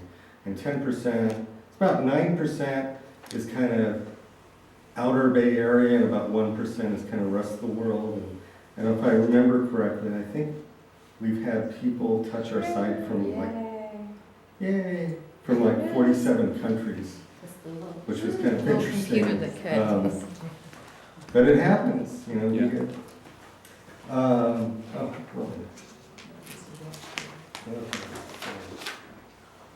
okay, well, this is what I just said. And then this is an example of some of our posts, kind of a pic of each one. The world's best salmon. Is that your photo or my photo? I can't. No. That was my photo then. Or it might have been Dan's photo. But that was just, yeah, again, you just see these classic things. Just walking around the harbor. You know, like a girl leading a goat around. When I went over to Oyster Point, there were the goslings. I mean, you couldn't ask for a better photo. There's the drawing by Galen Wolfe. There's from Wear Your Life Jacket to Work Day. Great group photo. A guy caught a halibut off the fishing pier, and so on and so forth. I mean, we got 100 of these, so you can imagine the range of them. We translated about 20% of our posts into Spanish, and we reached about 1,500 self-identified Spanish speakers, which I thought was very good. All things considered. We coordinated 2 harbor tours with the first one, unfortunately, was in a driving rainstorm because of our normal winter weather. And the poor young woman had to stay within the Harbor Master building. But that worked out okay. And then the other one was the Stanford Coastside Club, which was kind of a very high-powered group. Everyone had like graduate degrees, or were lawyers and engineers and everything. And they loved it. It was all things they didn't know. So, you know, you bring those people around, you figure they know everything. They were all like gobsmacked by it. So that was very good. We worked with Debbie to, and now we have many promotional items. So when people come and they want some a little tchotchke, a keychain, a coffee cup, what else do we have? We got bookmarks, bags, notebooks, bags, pencils, and the keychains, yeah. So we were down to almost nothing. So that's nice because it's just a nice thing to do. We kept it to a very low budget. We tried to keep it cheap. I noted, like, for example, when there was Earth Day festival at in downtown Half Moon Bay, people were handing out really expensive stuff. I mean, people were spending $5,000 and $10,000 on this. And we worked with Debbie to really, we got our money's worth. I mean, really good, so that we're not spending crazy amounts of money on stuff like that. We looked into Coastal Conservancy grants, and that's where we got the inspiration to go beyond just doing a tour, because they looked at tours and said, well, you need to do something more than that if you're going to come to us to get a grant, and you need to demonstrate a competency in this area. So really what we're looking to do in the next 6 months is to demonstrate a competency in going beyond tours and providing really in-depth experiences for the underserved community. And we're looking at, we did some brainstorming with staff a month or two ago, and the IGM was, thinking, we can work things out with the charter boat operators, with some of the other tenants, and, get the kids on the boats and get a nice experience, whether it's fishing or wildlife watching, or just getting them out there, just getting them out on the water. Because it's just not something that they get a chance to do. We have, just in the Sheriff's Activities League, there's 10,000 children in that underserved category in San Mateo County. So we could do this for years and, not have a kid go twice.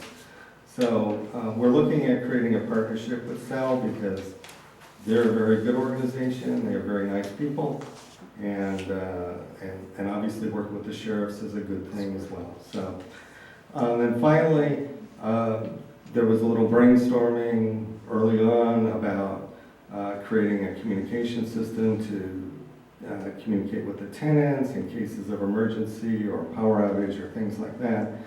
And so I helped pick the vendor for that, and I've done a little consulting on and off on that, and I guess we're going ahead with that, right? With that system. The letters of consent are going out in the mail this week. Lovely. Yeah. That's, We're setting up a widget on our website so that people can sign into that system. yeah, so that, I'm very pleased about that. That's something that everyone was like, gee, we need a way to tell people if there's a problem, and it's not just tsunamis, there are many different kinds of problems that can happen. So how, just so we understand how it works, would they get like an alert, or how does that function? They can choose how to be contacted: text, voice, email, whatever. I don't know if there's anything else. And then someone just types in what message to go out, and also they can be grouped. So we can have an Oyster Point group, we can have a boat group, we can have a land group, so they can all be grouped. And so we can target the message to the people in the boats and say, hey, we got an issue, there's, whatever, Yeah. And so right now, they go out on the docks and they knock on the doors of the boats. Yeah, I was actually thinking about that specifically for Oyster Point residents. Yeah. Because there's so much going on there. I mean, With the this is a construction. great possible continuation plan. I think it's very coastside heavy, and we're a countywide agency. So do you have any other ideas on how to engage the Oyster Point community, which we still have jurisdiction over in terms of managing?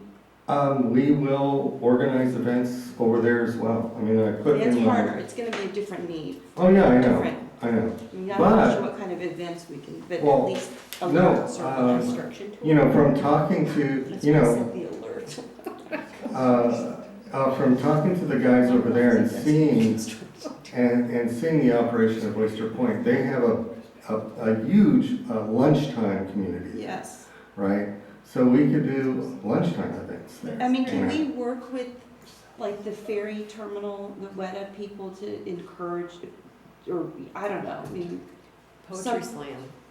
something, We are- ferries or transportation alternatives? We are open to your suggestions as to what we can do over there. But I was very impressed with the number of the people in the community who are using it as a park, right? Yes. So it's not just the boats, and it's not just the guys fishing at the pier. Yeah. Although there were a lot of guys fishing at the pier, which was a big thing as well. But there were a lot of people there from the local companies, and of course, as all that new construction gets built, there's even gonna be more people using that park. So absolutely, we can look at creating programs there, like at any other Would park. that be included in this 39,900? Because honestly, this is more We than can- we're we- allotting for Oyster Point's We capital can, improvement. we can definitely look at doing at least one or two events, you know, over the summer over there, you know, during that period, absolutely. So that's what we were planning on doing, so, Great. yeah. You know, like, when in the section on, well, this is, by the way, the tour groups, so you can see the young women were indoors and the Stanford group was outdoors. Yeah. So our continuation would be July to December. At your last meeting, you discussed hiring a, what was the position? Administrative analyst communications. Thank you. Mm-hmm.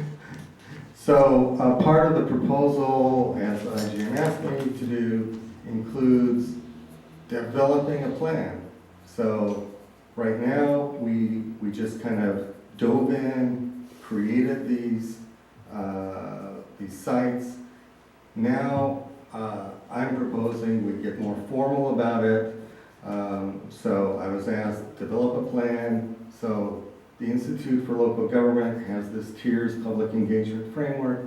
It's very simple, it's very clear, it's very easy to follow. So this way we can kind of put what we've done so far into this framework. It also gives us an opportunity to train this person by having them attend this public engagement learning lab, which they hold these every like 3 months, 4 months. And they get training and support over a 6-month period from the ILG people.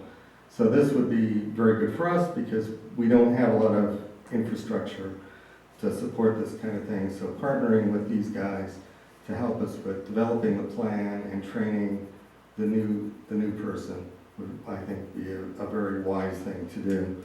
And I know I think we were looking at using ILG for media training as well, I think. So it all fits in with that. In terms of social media, we'll continue delivering at least 5 posts per week in all these different subjects. We boost posts of significant importance. Examples of those are when we get a good article in the Half Moon Bay Review, when there's a legislative issue that we want to bring some attention to, so on and so forth, safety, etc. We'll boost that. We also are going to continue advertising to attract more followers, and rather than 20%, we're going to translate all posts into Spanish moving forward. One thing I'll also say is I've had the good fortune, if you want to view it like that, to have met with Facebook 3 times over the last 3 months. Once was with a senior developer, so she wasn't trying to sell me anything. And she took a really good look at what we've done so far, and she was very impressed because she knows we have a limited appeal. We're not selling toy bears or jewelry or, or we're not a celebrity site. And she said, basically looked at what we've done and what our outreach looked like. And she said, you've done remarkably well given it's a harbor district, it's a government agency, Yeah. And so, and limiting our reach to the county. So, if we were saying, oh, we'll accept a follower anywhere in the world, fine. But we're really focused on getting the folks in the county and surrounding area engaged. So she thought we had done very, very well. Diversify outreach and education. Like I said, the tours were okay, but we need to go beyond those, especially if we want to get grants from the Coastal Commission or the Coastal Conservancy, especially the Explore the Coast grant. So boat excursions, speakers on relevant topics. It sounds like Commissioner Lorenas has some folks we could tap into from either the wildlife or the sea level rise committees. Yeah. And we could probably get a pretty good crowd for a talk on those subjects. We just have to find a location. whether we do it here, whether we do it in a tent, in the parking lot, or at the marina, or both. And as I said, working with community groups, the local schools, Sheriff's Activities League, et cetera, and organize at least one activity per month. So that's our goal. Okay. And that's it. So, you know, we do have the outreach committee, which is gonna be meeting soon. This is a chance, like we just heard from Commissioner Corrali, to throw out ideas that maybe you might not get thought of at the committee. So if anybody has any suggestions for Joe, this might be a good time to make them.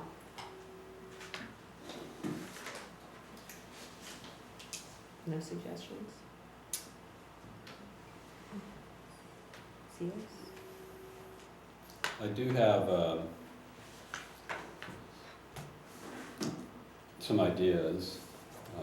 Our Wildlife Protection Committee, you know, we have people that attend that meeting, both from the marine mammal side and also from the Audubon Society.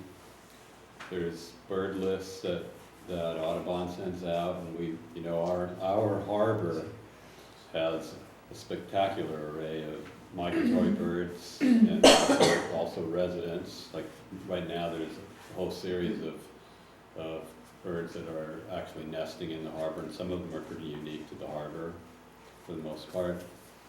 You know, connecting you with them, I'm pretty sure that they could give you some great photos and also just some stories, like, you know, the pigeon gillmots, which are these really cool small water birds that have bright red feet. You know, they're nesting in our harbor. Pelicans. Then later in the year, we're going to see city shearwaters come flying by. I mean, there's a lot from that group that could give you good social media, and also potential speakers. Marine Mammal Center too. You know, there's one of the key things that Marine Mammal Center folks do. It's not just rescuing marine mammals, but there's a big educational component. We have some locals that do really great presentations on why it's important to respect the space of a baby seal that just happens to be in the harbor. That's another potential presentation, and also maybe do some videos. You know, just short video clips of okay, here's why you want to protect marine mammals. On the bird side, one challenge for us in the harbor is that we have a lot of users, and we need to educate them on what it means to harass either marine mammals or birds. And there's videos that are relatively easily accessible that we could put on our site. Okay. Yep. So, and I know this is probably a more practical approach, Joe, in terms of the issue. We're, you know, dealing with the public restroom situation. So I was thinking, you know, as we progress, maybe updates on that, because I think the public is concerned that it might take longer than they would like it to take. So even, you know, like progress, and like Ed brought up the wildlife protection, the education piece. I think you have the signs and stuff too, right? So like maybe pictures of that so people know to look out what they're, you know, to look out for those signs or what they're seeing, that or kind of thing. if we put up story polls, go see the story poll. Yeah, you know, that. yeah. I mean, just so that people know what they're Well, looking at. I mean, they know, but well, we certainly it's will nice to have that. publicize. We certainly will publicize the Half Moon Bay Planning Committee meetings, right? So we'll tell people to go there because that's where it has to be approved. Yeah, but I'm just saying as things progress. Oh, yeah, that of course. kind of thing might be of interest. And the same with Oyster Point too. Yes. As things progress, right? Whatever is going to happen there, but I think people would like to see that. Because honestly, I don't know what's going on at Oyster Point. I wouldn't mind seeing some pictures of Well, that's what just I'm like saying, what's progress. the state of construction, because that's sort of a moving target.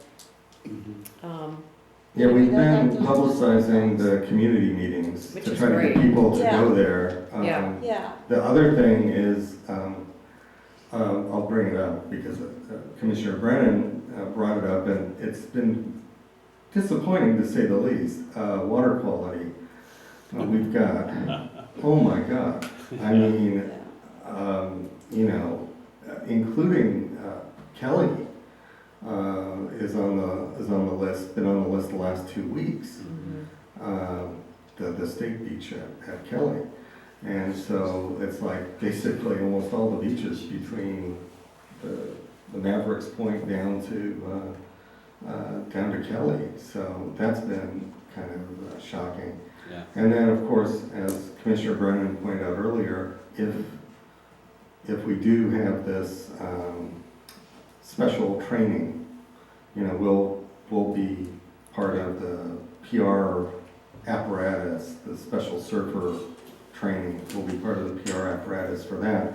But in general, we're trying to do at least one post a week. Sometimes I get a little derailed on ocean safety, water safety, boating safety, to keep people aware of that as well. So there's a lot of material. Yeah, for sure. And we just kind of juggle it to try to create a varied program so it's not the same stuff, you know. well, I would just ask that it be balanced as much as we can for both marinas. Oh, yeah, okay, absolutely. Nancy, did you have anything? A suggestion that came up last night at the Wildlife Committee meeting was the idea of holding a stewardship fair. What was that, Nancy? I couldn't hear you. What was that? Stewardship. As loud as I can talk. Stewardship fair. Stewardship Oh, fair. okay. And the concept was, so just to save your voice. Thank you. The concept is to invite organizations that do stewardship, like Marine Mammal Center, Audubon, Sierra Club, the agencies that that really focus on environmental stewardship, and just have a fair at the harbor where, you know, where we talk about sustainability and what's happening around the harbor. That could be one of our events. Yeah, Absolutely. That would be a great event, and it would dovetail the work of 2 committees. Yeah, and it would be nice to Thanks have for reminding me. have a speaker, Something I forgot. you know, and Mhm. yeah, that sounds really great. Yeah. So I had a couple suggestions. There's a photographer that does a lot of wildlife on the coast side. He lives here, named Jack Sutton, and I don't know if he would be willing to work with us. But sometimes he has really great pictures of birds, and he just had a video recently that was amazing. And anyway, I could connect you with him, but he's a resource of content that would be hard to get otherwise. And he's also got some amazing images that he's shot at the harbor too. He's got like a little. I mean, we'll of course, if anyone wants to share photos with us and wants attribution, that's not a problem. We can always put attribution, you know, on the overlaid on the photo, like actually on the header of the social media pages. It's a photo from the realtor guy. Yeah. Okay. That's good to know. That's important. The other thing I wanted to mention was to follow up on some things Ed was saying. I forget, John may know, there's some, I don't know if it's Noah or who makes these videos, but there's a bunch of videos that you can find on YouTube, which are about things like how to pump out, you know, and I've actually got some of them on my website. But things like that, you know, where you're teaching people how to pump out their boat in the best way possible is actually useful information. So if there are those sort of like what to do when you become aware that a tsunami's happening, you know, and I know that there are videos online that are produced by, what's the agency that does?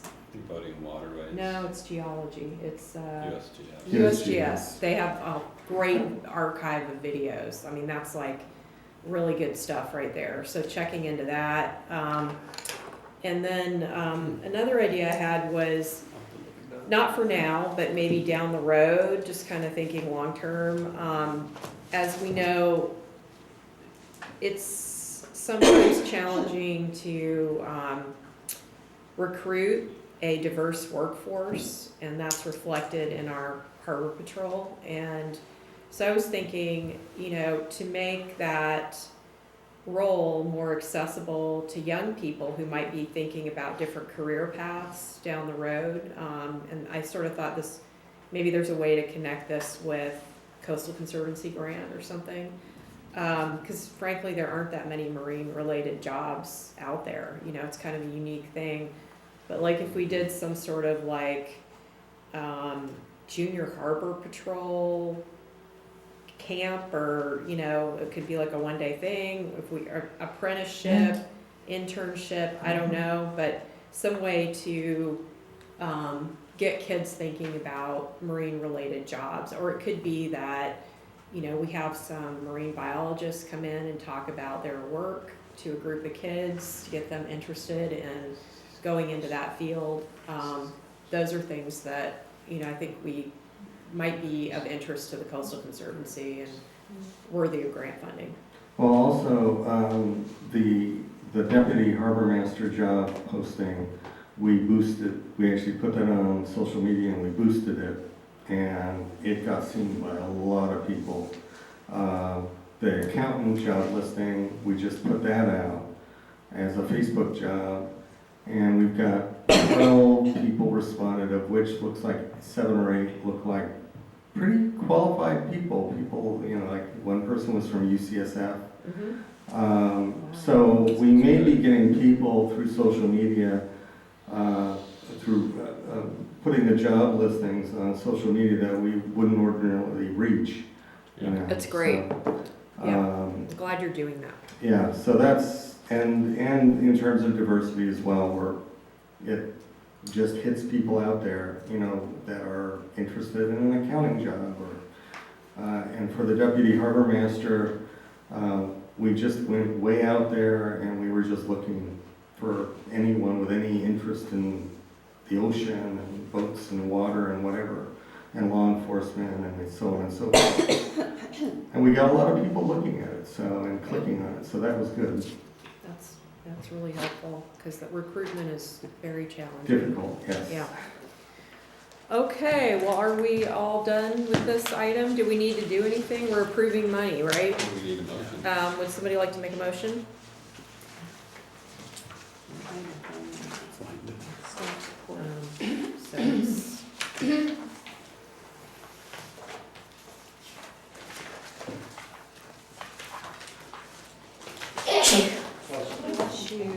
I'd like to make a quick comment while people are searching for how to make the motion. Okay. Thank you very much for the work you've done. I mean, I believe we suffered greatly by not having a social presence, and you can see it in the responses you've had. And you've done, I think, the work you've done far exceeded our expectations, at least mine. I really appreciate it. Yeah, it's great. I'd like to make a motion, Okay. and I agree with Ed's comment, thank you. I'd like to authorize the interim general manager to execute a professional services agreement for public outreach services with Fondini Partners LLC for an amount not to exceed $39,900. And I'll second. Great. Can we get a roll call?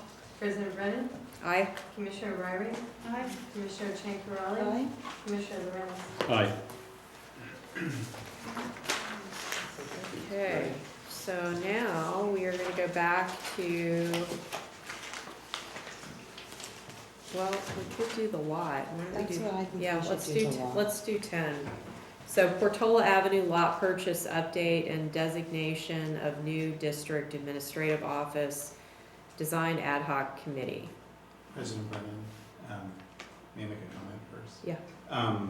As you know, I recused myself from this item Yep. because I represent GCSD. I think the conflict is probably gone now that the district owns the property. However, if something works out between GSD and Harbor District, we'll have to address it again, so. Oh, I forgot about that. I just wanted to just point that out. Yeah. Okay. This is a public meeting, I don't think me sitting here is a problem unless you'd like me to step out, but nonetheless, so anyway, I Okay. just thought I'd state that for the We record. won't be Just asking you any asking me any questions. questions, I'd appreciate that. Okay, all right, we won't. So let's see, this is an item by John Moran.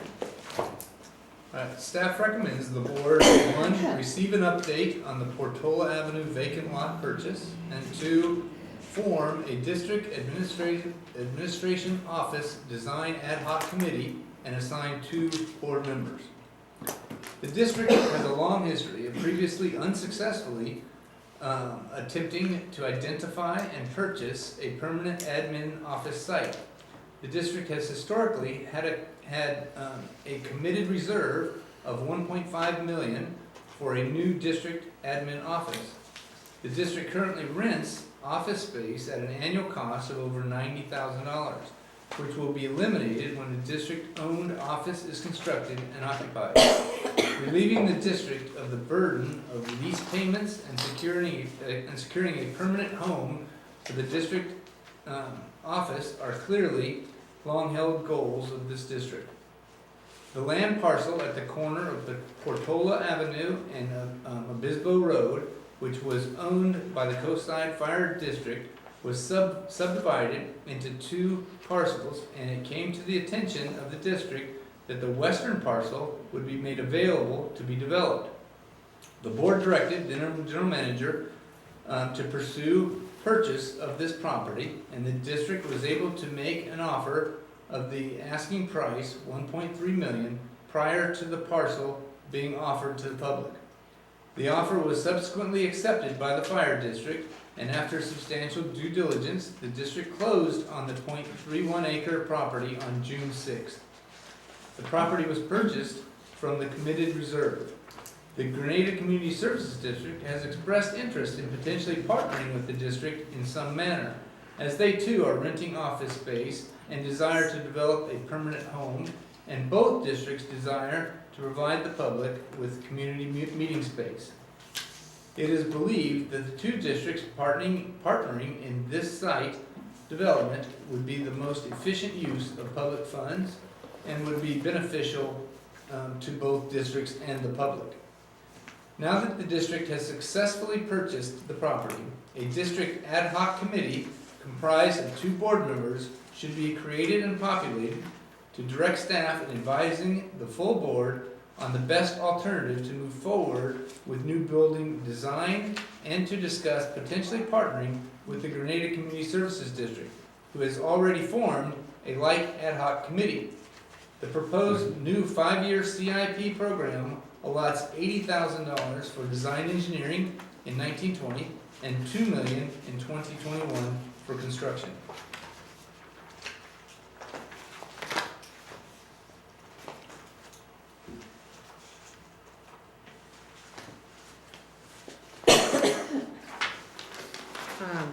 Before we talk about the ad hoc committee, does anybody, we don't have any public comments, does anybody want to discuss anything about the lot? Is there anything to discuss? Not this time. Okay. No questions or? I have a comment. I think the chance for the 2 districts to work together on this is really great, and I look forward to being able to do that. I think it's while we are a county-wide organization, this will impact mainly the coast side, and it's very important that we try to all work together on this project. Okay. So would anyone like to, I know I personally would definitely like to be on this ad hoc committee, so I'll just put that out there right now. Are there others that are interested in serving on the ad hoc committee? Yes, definitely. So you definitely want to do it? Okay, I mean, I'd be interested if that's a possibility. I'd be interested too, but I really think that you 2 are probably the most qualified as coastside residents, and you understand a lot of the issues that locals would have. I'm very interested in the real estate aspect of it, so if a third member could ever be involved in the design process, that's me, what I think I could bring. So. Well, of course, we'll be bringing updates Stuff to the board, for anyway. board and for Yeah. public input regularly as we move forward. So kind of what I was thinking about, because this, you know, this is sort of could become a big project. What I was thinking about in terms of the ad hoc committee was to sort of parse it out, that the ad hoc committee for the moment would really just be about working with GCSD to see if there's an opportunity to work together. And we would have to figure that out before we got into any kind of like architectural thing. And I would think at the point where we either know that we can work together collaboratively or we can't work together collaboratively for whatever reasons, then at that point we would want to reevaluate and then maybe repopulate and have a different type of committee at that point. Because I think that this is going to take a long time, and not just that, I don't know how long this part of it, this ad hoc committee will take, but just in general, like this district has never, or I can't say has never, but and hasn't built a new building of this magnitude in a really, really long time. In fact, I don't think never it has. built a building of this potential magnitude, because what we've built, gosh, was back when the district was first getting developed, and you know that would be like the harbor master's office and the concessionaires building, which are built out of cement blocks and so forth. So it's a big undertaking, and so I think there's going to be opportunities for different people to get involved at different times. That's kind of how I'm looking at it.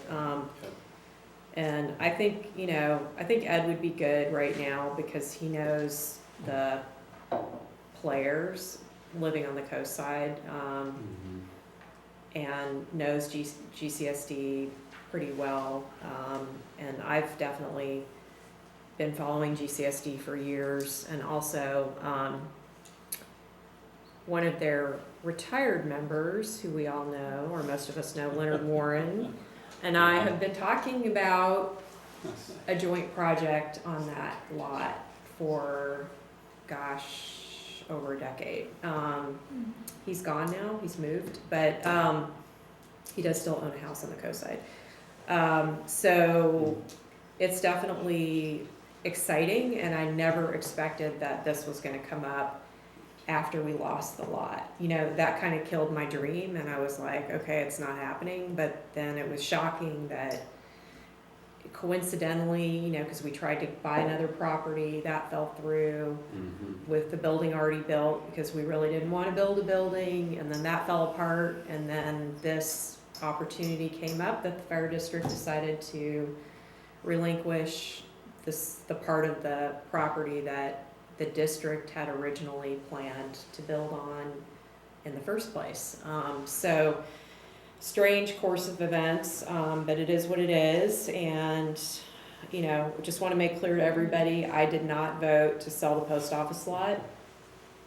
So that was not my call, but at the time I was on the board, and the majority of the board decided to do that. So here we are. So anyway, that's what I'm supporting is Ed and I on this ad hoc committee, and then as soon as we're clear on whether it's going to work or not with GCSD, then we reevaluate and figure out what steps make sense next. And, you know, because I think we'll probably need to have another ad hoc committee at that point. And then as far as like a schedule of meetings goes, you know, I want to hear from them, like what they want to do, but I'm thinking that we would want to meet at least once a month just to keep the conversation going, and maybe more if there's like, if we're making progress. And I think that they're probably gonna be okay with that. GCSD has already proposed a couple dates for Oh, the okay, new board great. members to consider. Oh, okay. So Okay. I'll be sending that to the ad hoc committee members tomorrow. okay. And, you know, there's definitely a lot of restrictions with the property, and so part of what I think the committee's gonna have to do is sort out what can and cannot be done, and if we can get the county to make any,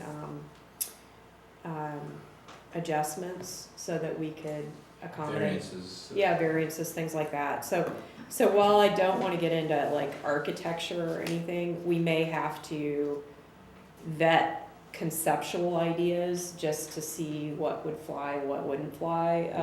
So I kind of anticipate that could come up. I'm just trying to give everybody an idea of like sort of what I think might happen. But, you know, I think we want to definitely give regular updates to the board, so there's good communication. Make sure that the ad hoc committee meetings are well noticed, so the public can attend and chime in if they want, and that it's a transparent, collaborative process. And like all committee meetings, board members can attend, they just can't interact. Yeah, so anybody can show up. I'll make a motion that we form a district administration office design ad hoc committee and assign Sabrina and Ed to the committee. I'll second that. Commissioner Riley? Aye. President Brennan? Aye. Commissioner Chankrali? Aye. Commissioner Lorenz? Aye. Okay, we're not done yet. Now we're finally gonna get to item 6, which is approve final 2019-20 operating budget and capital improvement program, adopt resolution number 19-09, and this is Julie's item. All right, Julie. Thank you. So this public meeting is a final opportunity for any interested parties to comment on the items in the proposed final budget, and for the Harbor Commission to consider comments and propose inclusion or deletion from the proposed budget. Staff recommends the adoption of the 2019-20 operating budget and capital improvement program as outlined in the attached resolution, which is part of the board package as attachment 1.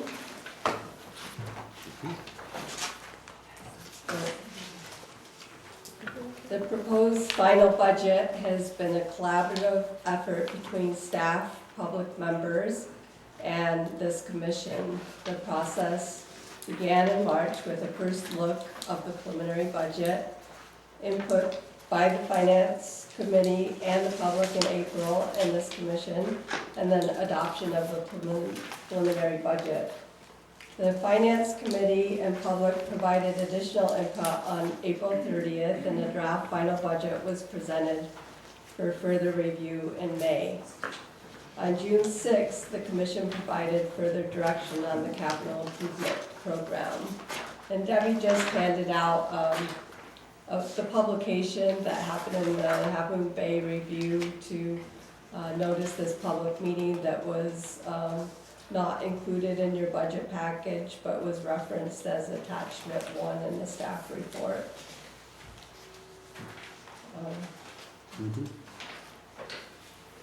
So the following presentation summarizes and highlights details in the proposed 2019-20 budget document. The budget document contains 4 sections.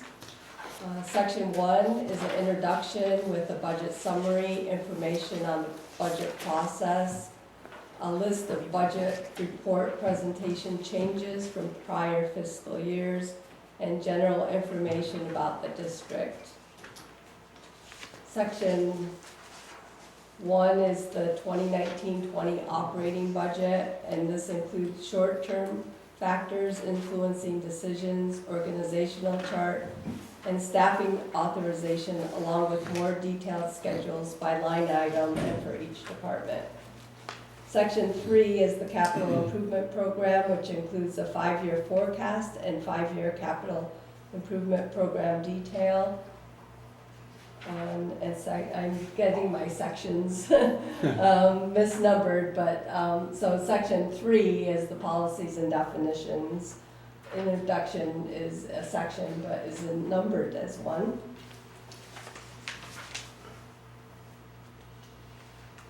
So this is probably a familiar table. The operating revenues are expected to go up 1.35% due to projected inflationary increases. Non-operating revenues are projected to go up 1.61% due to anticipated increase in property tax of 2.03%, offset by a decrease in interest revenue due to the spending of cash balances. Salaries, wages, and benefit expenditures are expected to go up 6.42% due to anticipated filling of vacant positions and salary and benefit cost increases. Non-personnel expenditures are expected to go down 1.05% due to an anticipated decrease in settlement costs. And the 2018-19 projection includes $850,000 for biennial election costs and a one-time $2.3 million payment to CalPERS to pay down the long-term unfunded liability associated with retirement costs. Revenues exceed expenditures by $3,655,000, which will increase the district's working capital balance. All district property is for the enjoyment of the public. In addition to providing public voting facilities, the district provides coastal trail access and maintenance, beach access, public fishing piers, park and landscape maintenance, public parking, trash removal, bay trail access and maintenance, search and rescue operations, toxic environmental cleanup, public restrooms, and public outreach and education. These public services and activities serve a broad segment of San Mateo County's population and visitors. The district anticipates that it will receive $7,285,000 in property tax revenues in the next fiscal year. Of this, 10% will be used to offset the cost of public services at PPH, and 9% of Oyster Point Marina. 31%, or $2,245,000, will be used for administrative services of the district, and 50%, or $3,655,000, is available to fund the district's CIP. For fiscal year 2019-20, the district anticipates spending over $7 million on CIP projects. This shows the trends for 3 years. Property taxes continue to grow about $500,000 per year. There's small growth in birth rentals and a slight decrease in the lease revenue due to Oyster Point Marina's leases expiring. Say that part again? There was leases for parcel B, C, D. Yeah. Oh, yeah, those, Yeah, okay, yeah. got it. District expenditures. Labor costs are expected to increase. Contract services are expected to increase slightly. And utilities saw a little dip because of, there was no electrical costs at OPM due to the construction. Legal services are expected to go up a little bit, and operating and other is expected to increase. Settlement costs are expected to decrease. Capital improvement program in 2018-19, this current year, you see Pillar Point Harbor, Oyster Point Marina, and administrative costs. Where's Oyster Point Marina in 1920? There's a little Very sliver, tiny, yeah, it's a 2% little, of the yeah. 38,700 or 37,800, which I would like to talk about when you're done with your presentation. Since the last look at the CIP back in the May meeting, in the 2019-20 budget, we've added habitat restoration, EV parking places, RV restroom next to Surfers Beach, and coastal trail improvements. The project schedule in the MOU for the City of South San Francisco states that this district will take all reasonable steps to complete the replacements of docks 12, 13, and 14 by the end of 2014. And that project is expected to start in fiscal year 2021. By the end of No, 2024. 21, 22, and completed by 23, 24. Is that correct from what I'm seeing here? Or is that little sliver of orange in 2021? This is the one, dock? yeah, Okay, this it's is, hard, just hard to see. I yeah. didn't it's get my small. packet, so this is the first time I'm seeing, I mean, I saw it on the, online, but it was Yeah. hard to, okay. So this is where we would do the design engineering work. This is where we would do the construction work for Dock 12 and do the design engineering work for Dock 13 and construction for Dock 13, design engineering work for Dock 14, and then at the end of 2024, we would do the construction of Dock 14. And that's the way it's in the budget. I This is understand that, yeah. a plan at this point, so it can be looked at any time and Yeah. updated and changed at any time also. It may very well be that as we actually get into the dock replacement for 12, 13, and 14, that we find it's more cost-effective to replace docks 12, 13, and 14 all at the same time. This is one way that we may end up putting out the RFP for design engineering. Starting the next fiscal year, or fiscal year 2021. 2021, yes, is when we would begin the replacement project.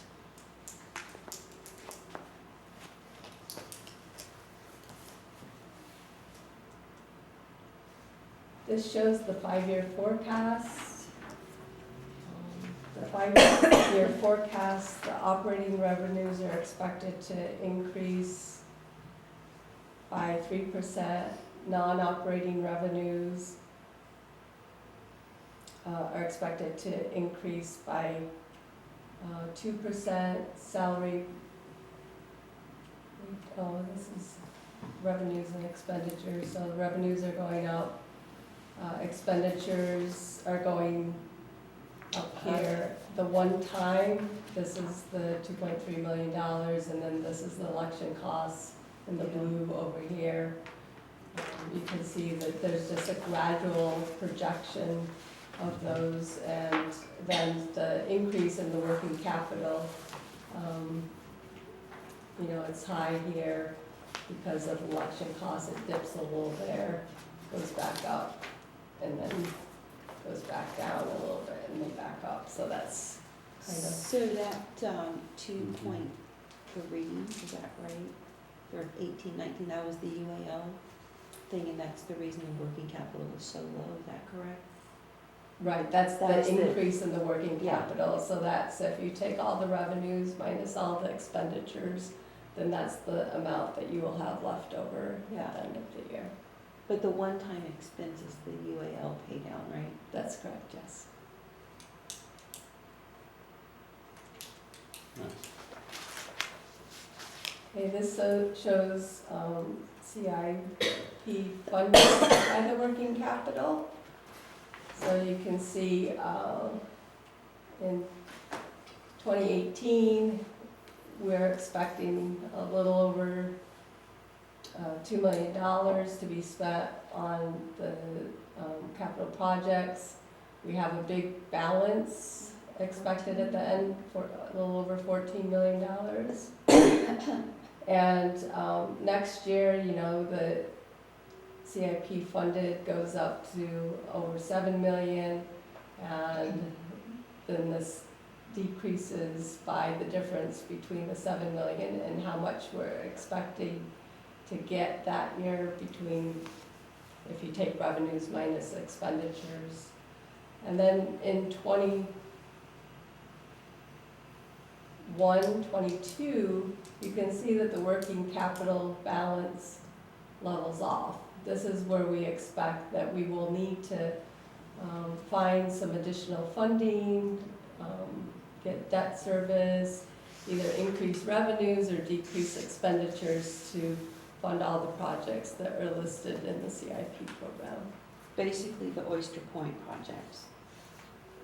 They're not identified. They were in your last chart. If you look at the bar graph, in the I think it was either last one or the one before last. Yeah. Where you had the green, blue, and orange. The Oyster Point capital improvement projects were going to be mostly done in 21, 22, 23, 24. Like I said, I haven't. Right. And so that was the construction cost, and now you're saying that we might not even, we'd have to get out there for additional funding, probably some debt.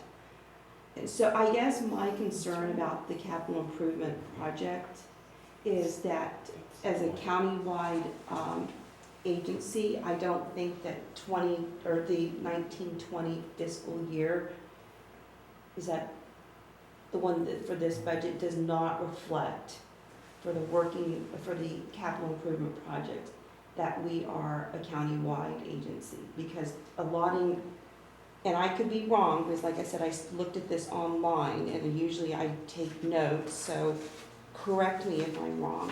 Is it 37,800, where's the number? That was allotted to Oyster Point, In 21? Nope, this current, Oh, for this this 37,800. 37,814 million are being allotted between Pillar Point and the admin, is that right? Like I said, I haven't, this is what I gleaned from looking at the agenda online. Could we get through the presentation? Well, we're talking about the And CIP, then you and can- I have a question, so I would appreciate, so I'm just throwing it out there, that's my concern. So it sounds like when Oyster Point's construction comes around, we might not have any money. Or the working capital is balanced off to almost $1 million, based on what I'm seeing here. So I'm just going through the charts because you're going through the charts. Mm-hmm. I'm not trying to be antagonistic, I'm trying to understand.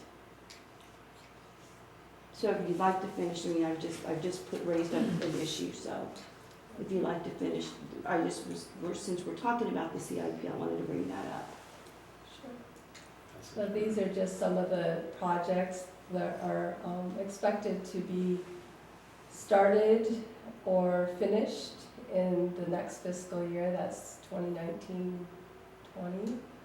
The launch ramp, restroom, boat wash ramp and improvements, the harbor master building, the fishing pier repair, Surfers Beach restoration, the West Trail erosion project, launch ramp dredging, improvements to parking lots B, C2, and C3, and the Johnson Pier terminus fuel dock replacement and H dock replacement.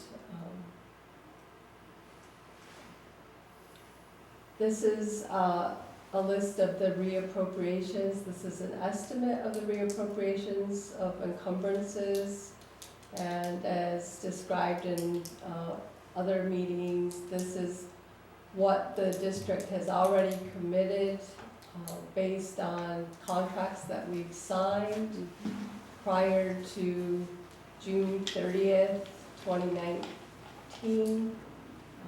There will be one additional item added to this because you approved $344,000 For Dixon.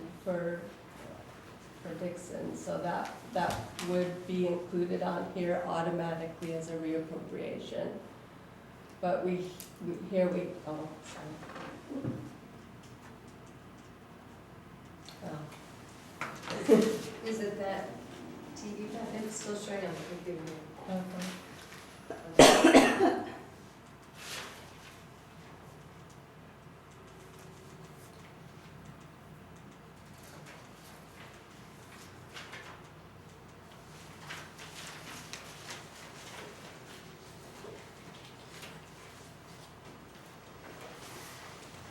So here we have the West Trail erosion project, surface beach replenishment, Johnson Pier tile repairs, the RV park restroom, the office remodel, the Johnson Pier and H-Dock replacement, and the launch ramp dredges and the fishing pier rehab. Those are all projects that are in the works or have just been completed. Right. So we have a couple public comments, so I didn't want to cut you off. Are you done with your? I'm done, yes. Oh, great, okay. So the first one we have is Christina Fernandez.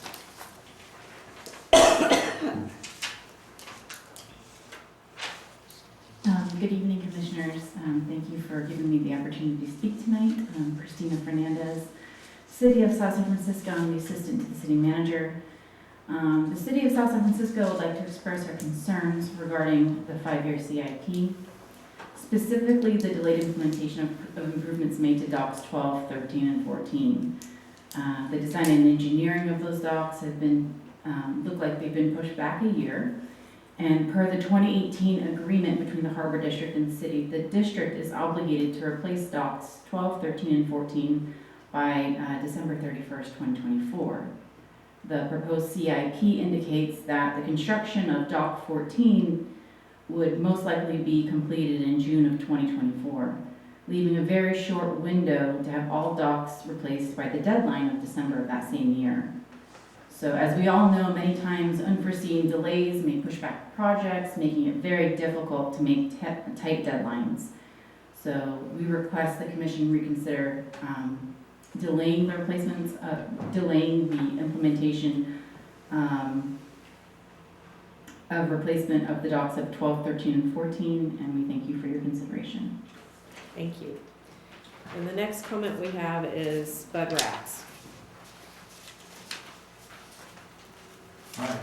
First, I'd like to congratulate Julie on the budget process and so on, and being public input through the Finance Committee.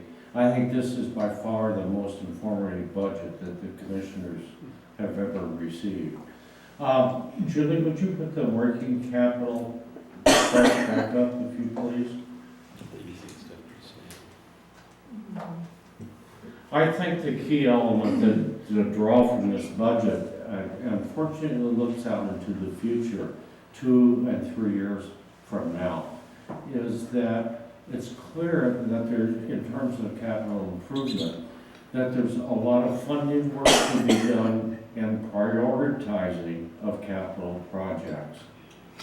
And this is the first time that I think that the Commission has had a budget and financial data of things that are on the table at this point in time, and can really start to address future issues on terms of a long-term planning process. And what has to happen is that there's probably projects that are not even in the capital improvement plan over the next couple of years that will come up. And the demands are probably greater than the amounts shown on this table. And so there's a lot of work to be done in terms of prioritizing and finding the funding sources to fund the needed capital projects that the district faces. And that's the key issue, I think, that has really identified and brought clearly before the commission. No question. Yeah, I agree. Thank you. Thank you. Okay, would anybody like to comment on this? I think we've heard from Virginia, so maybe we'll have someone else. Yeah, but And I'd then we like to can come comment. back. Yeah, that's Okay. fine. President Brennan, I like to have the one, particularly with budgets, since it's a public hearing, to have the public hearing formally closed. Oh, So okay. just close the public hearing. So we're closing the public hearing on the budget. Okay. Does anyone else have any comments? Questions? My comment is that I'm completely in agreement with Bud on this. It's been very easy to follow, but also this chart here makes it really clear exactly what you were saying, that, you know, now we can see what our liability is going to be in the future, and we have the time because of that to work on it. Yeah. And grant funding is gonna become really important. And this will be a tool to help us with that. Yeah, and I'm hoping that, when I was talking to Lisa Ketchum yesterday, she said, well, you know, Supervisor Horsley said the county would be willing to put in some money Yeah. on the new administrative building if it included public meeting space. And I said, would you mind talking to him about that? So I was Remind him. kind of joking, but yeah, we're gonna have to get creative, Absolutely. for sure. And Nancy, did you have anything? Okay.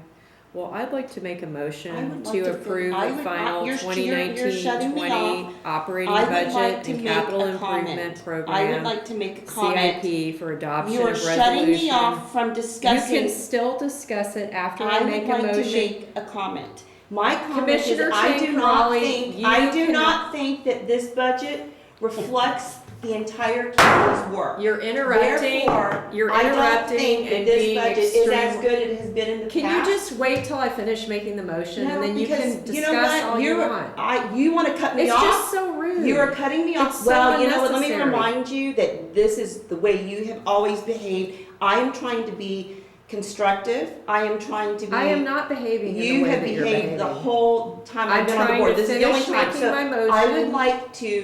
would like to make a comment. Robert's rules. I'm sorry, You know what? I Virginia, would but like to that's, make a that's comment. not. You would like No, to it cut me works. off. That's You would stop. That's not how it works. I would like to make a That's not public how it works. comment. That's not how it works. So my comment for the public record is that this budget is inadequate to reflect that this is a countywide public agency. You've already said that. And I think that, I actually don't think this is the best budget. I think it's very biased. I think it makes it so that priorities can shift. So if there's a way, I'd be happy to So I made a vote for the motion, would operating somebody like to budget. second? I'll second. But I Okay, cannot, can we get a roll call, cannot- please? No, I am not done. I am not done making a public comment, doing my job as an elected official You're on this being board. incredibly rude. So, what I would like to say for the public record is this budget pretty much is inadequate for a countywide agency. I will not be voting for it unless we can take out and relook at the CIP portion. I understand we need to do the operations part. I'm willing to vote for that. If we can divide the question into two parts, Why that would be are you great. talking to Julie? We're the board. So, I think that the budget is inadequate, and I don't know. Can we divide the question, Mr. Attorney? I don't like the way that you speak to our staff. It's Can we rude. divide the question on this or not? Virginia, can I bring up a point of order? Robert's Rules of Order states that until a motion is made and seconded. Y'all were gonna vote without my being able to say what I wanted to say. You're trying to cut me off. No, excuse me. Yes. See, I'm not trying to cut you off. I'm stating that Robert's Rules of Order says that until a motion is Yeah, made I and understand. seconded, discussion should not take place. I The understand, discussion- Nancy. So it's fair and it's accepted practice. It is, but not by this board. This that- board has never accepted that. I'm So- I'm new. Yes, So so I'm until- telling you in the past, until- no one has honored Robert's rules. Well, No one. So Would you pass me the water, please? So- suggest a point of order that now there is Thank you. a motion and a second, and discussion can take place. No, they wanted to go for a roll call. Well, I made a point of order, so I'm saying that discussion should take place. And the reason I wanted to have the vote is just because I don't like this insanity that's It's coming not from insanity. you. I don't like get it. to make my comment as an elected official on this board. Now is So the I would appropriate- like to you finish are this. being What was that? disruptive. Now is the appropriate time. Yes, but I am being cut off by the chair. So if I can, can we, Bill, divide this question? I mean, I don't know, because, or John, I do think that we need to vote on a budget so that we can continue operation. I think that this CIP plan pretty much does not reflect our agency as a countywide agency. When $14 million are being allotted to Pillar Point and admin, and $37,800, what is it? 2% of the budget being allocated to Oyster Point, which is crazy. They don't have to be even with what we've got at Pillar Point and the other, but they deserve more. We've just approved a project for social media that's worth more than what Oyster Point is getting in this next budget. So that is, to me, an abomination. Okay, well, we've heard that. Anything else? I think this budget sucks. Okay, is there any other discussion? Okay, can we get a roll call, please? Commissioner Chancarelli? No. Commissioner Riley? Aye. Commissioner Lorenz? Aye. President Brennan? Aye, thank you. Okay, next we are going to go to item 11, which is 2019 Special District Risk Management Authority, SDRMA, Board of Directors election, and this is Julie's item. Can I interrupt for a sec? Sure. It's been a while since we've run up to the 9:30 deadline. So Would anybody like to make a motion to extend the meeting by 10 minutes? I move that we extend the meeting for 10 minutes. Second? Okay, so Nancy's second. Do we need a roll call? Okay, Commissioner Lorenz? Aye. Commissioner Chancarelli? No. President Brennan? Aye. Commissioner Riley? Aye. Okay. So this commission may consider voting up to 3 candidates for the 2019 Special District Risk Management Authority Board of Directors election, or they may take no action at all. The Harbor District is a member of SDRMA, through which the district purchases liability, workers' compensation, and property insurance. The 5-member board of directors serves staggered 4-year terms, and elections are held every 2 years. The SDRMA board is the governing body responsible for policy decisions related to member services. The following is a list of candidates. Bob Swan, who is an incumbent from Groveland Community Services District. Jesse D. Claypool from Honey Lake Valley Resource Conservation District. Patrick K. O'Rourke from Redwood Regional Economic Development Commission. Sandy Seaford Ralphson, incumbent for Herlong Public Utility District. And James Hamlin from Burney Water District. The candidates' statements of qualifications are included in your attachments to the staff report.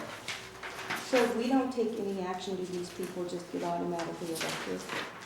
Other agencies will vote and I mean, 'cause I just don't know.